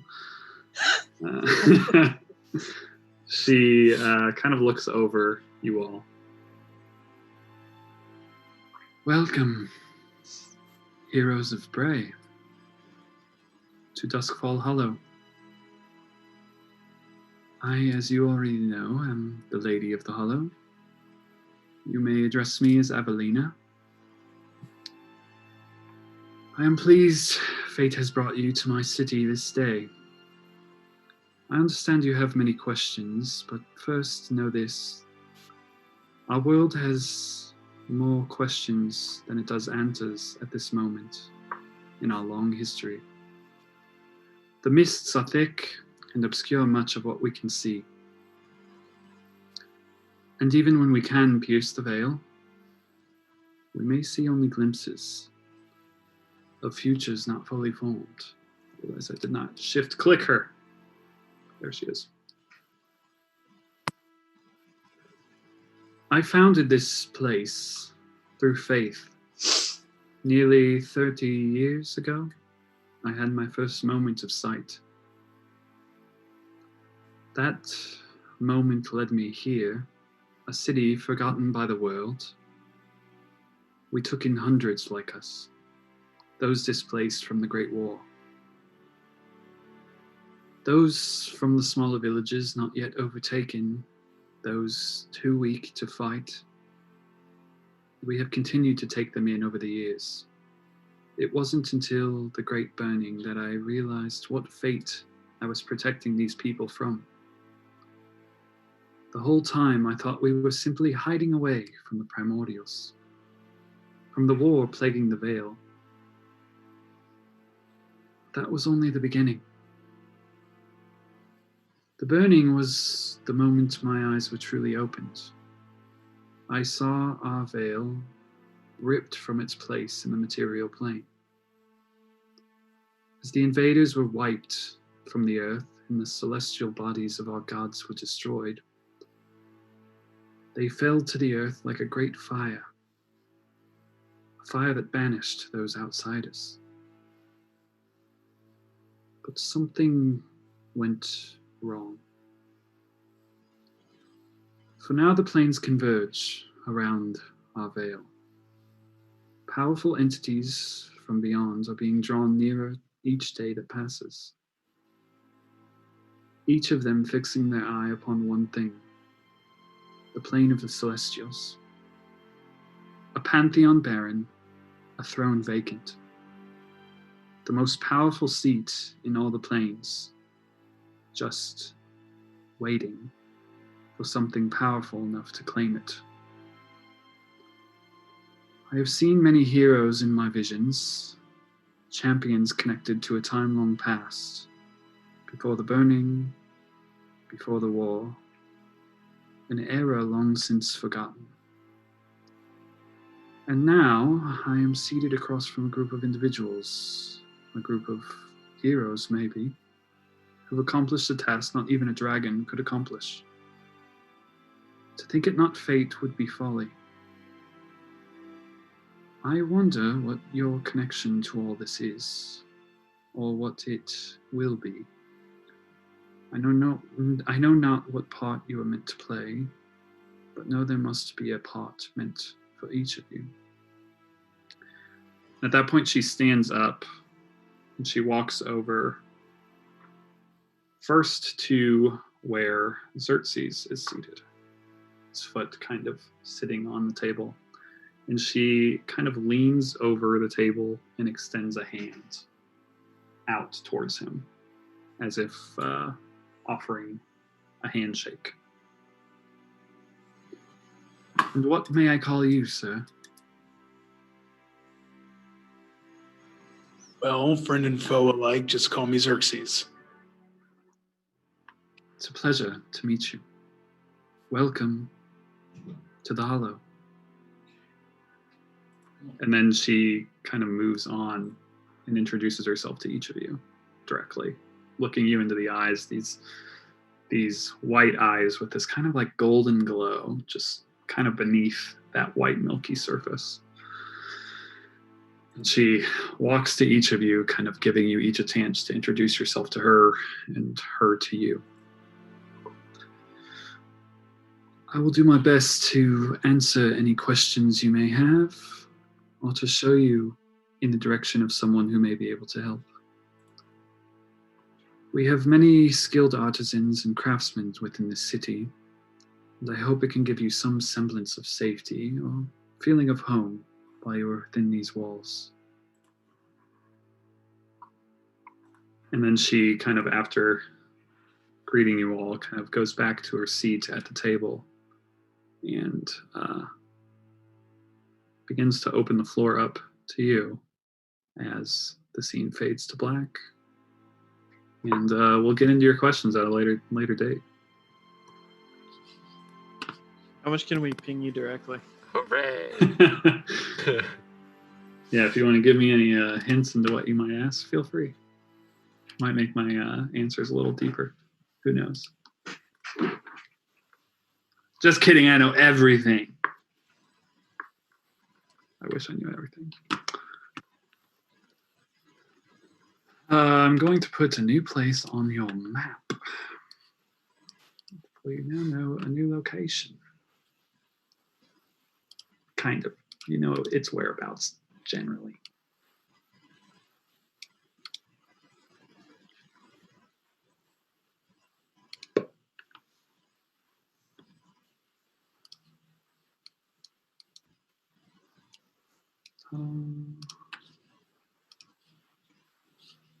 What was her name?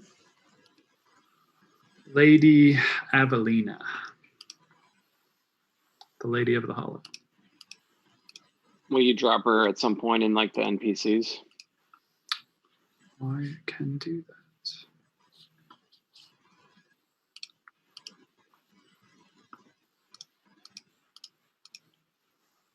Just don't have a character sheet.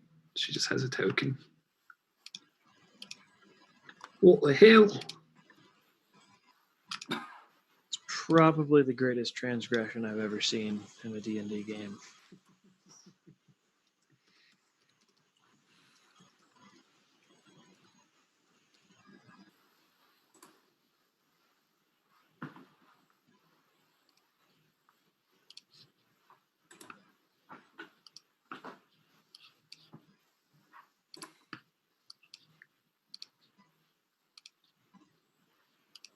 That was some deep lore drop there.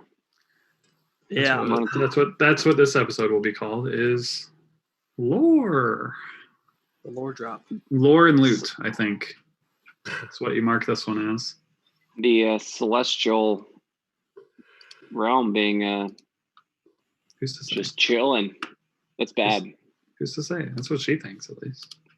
Throne needs to be claimed. Watch the throne. Are you gonna big brain us? And once we like get beyond the veil in 2-3 years, you're gonna have this campaign open up into this continent that can last us another 15 to 20 years of gameplay? We got to 15, get to 15 to 20 seems 9,000 low. hours. I mean, 15 to 20 seems on other low. continent, Nick, he's going to open up an infinite realm of good that we have to go claim the throne, and we have to seat one of us as the I'm new only god of the 30. I'm world. only 30 years old. 15 to 20 years only gets me to 50. What am I going to do after that if we're only playing that long?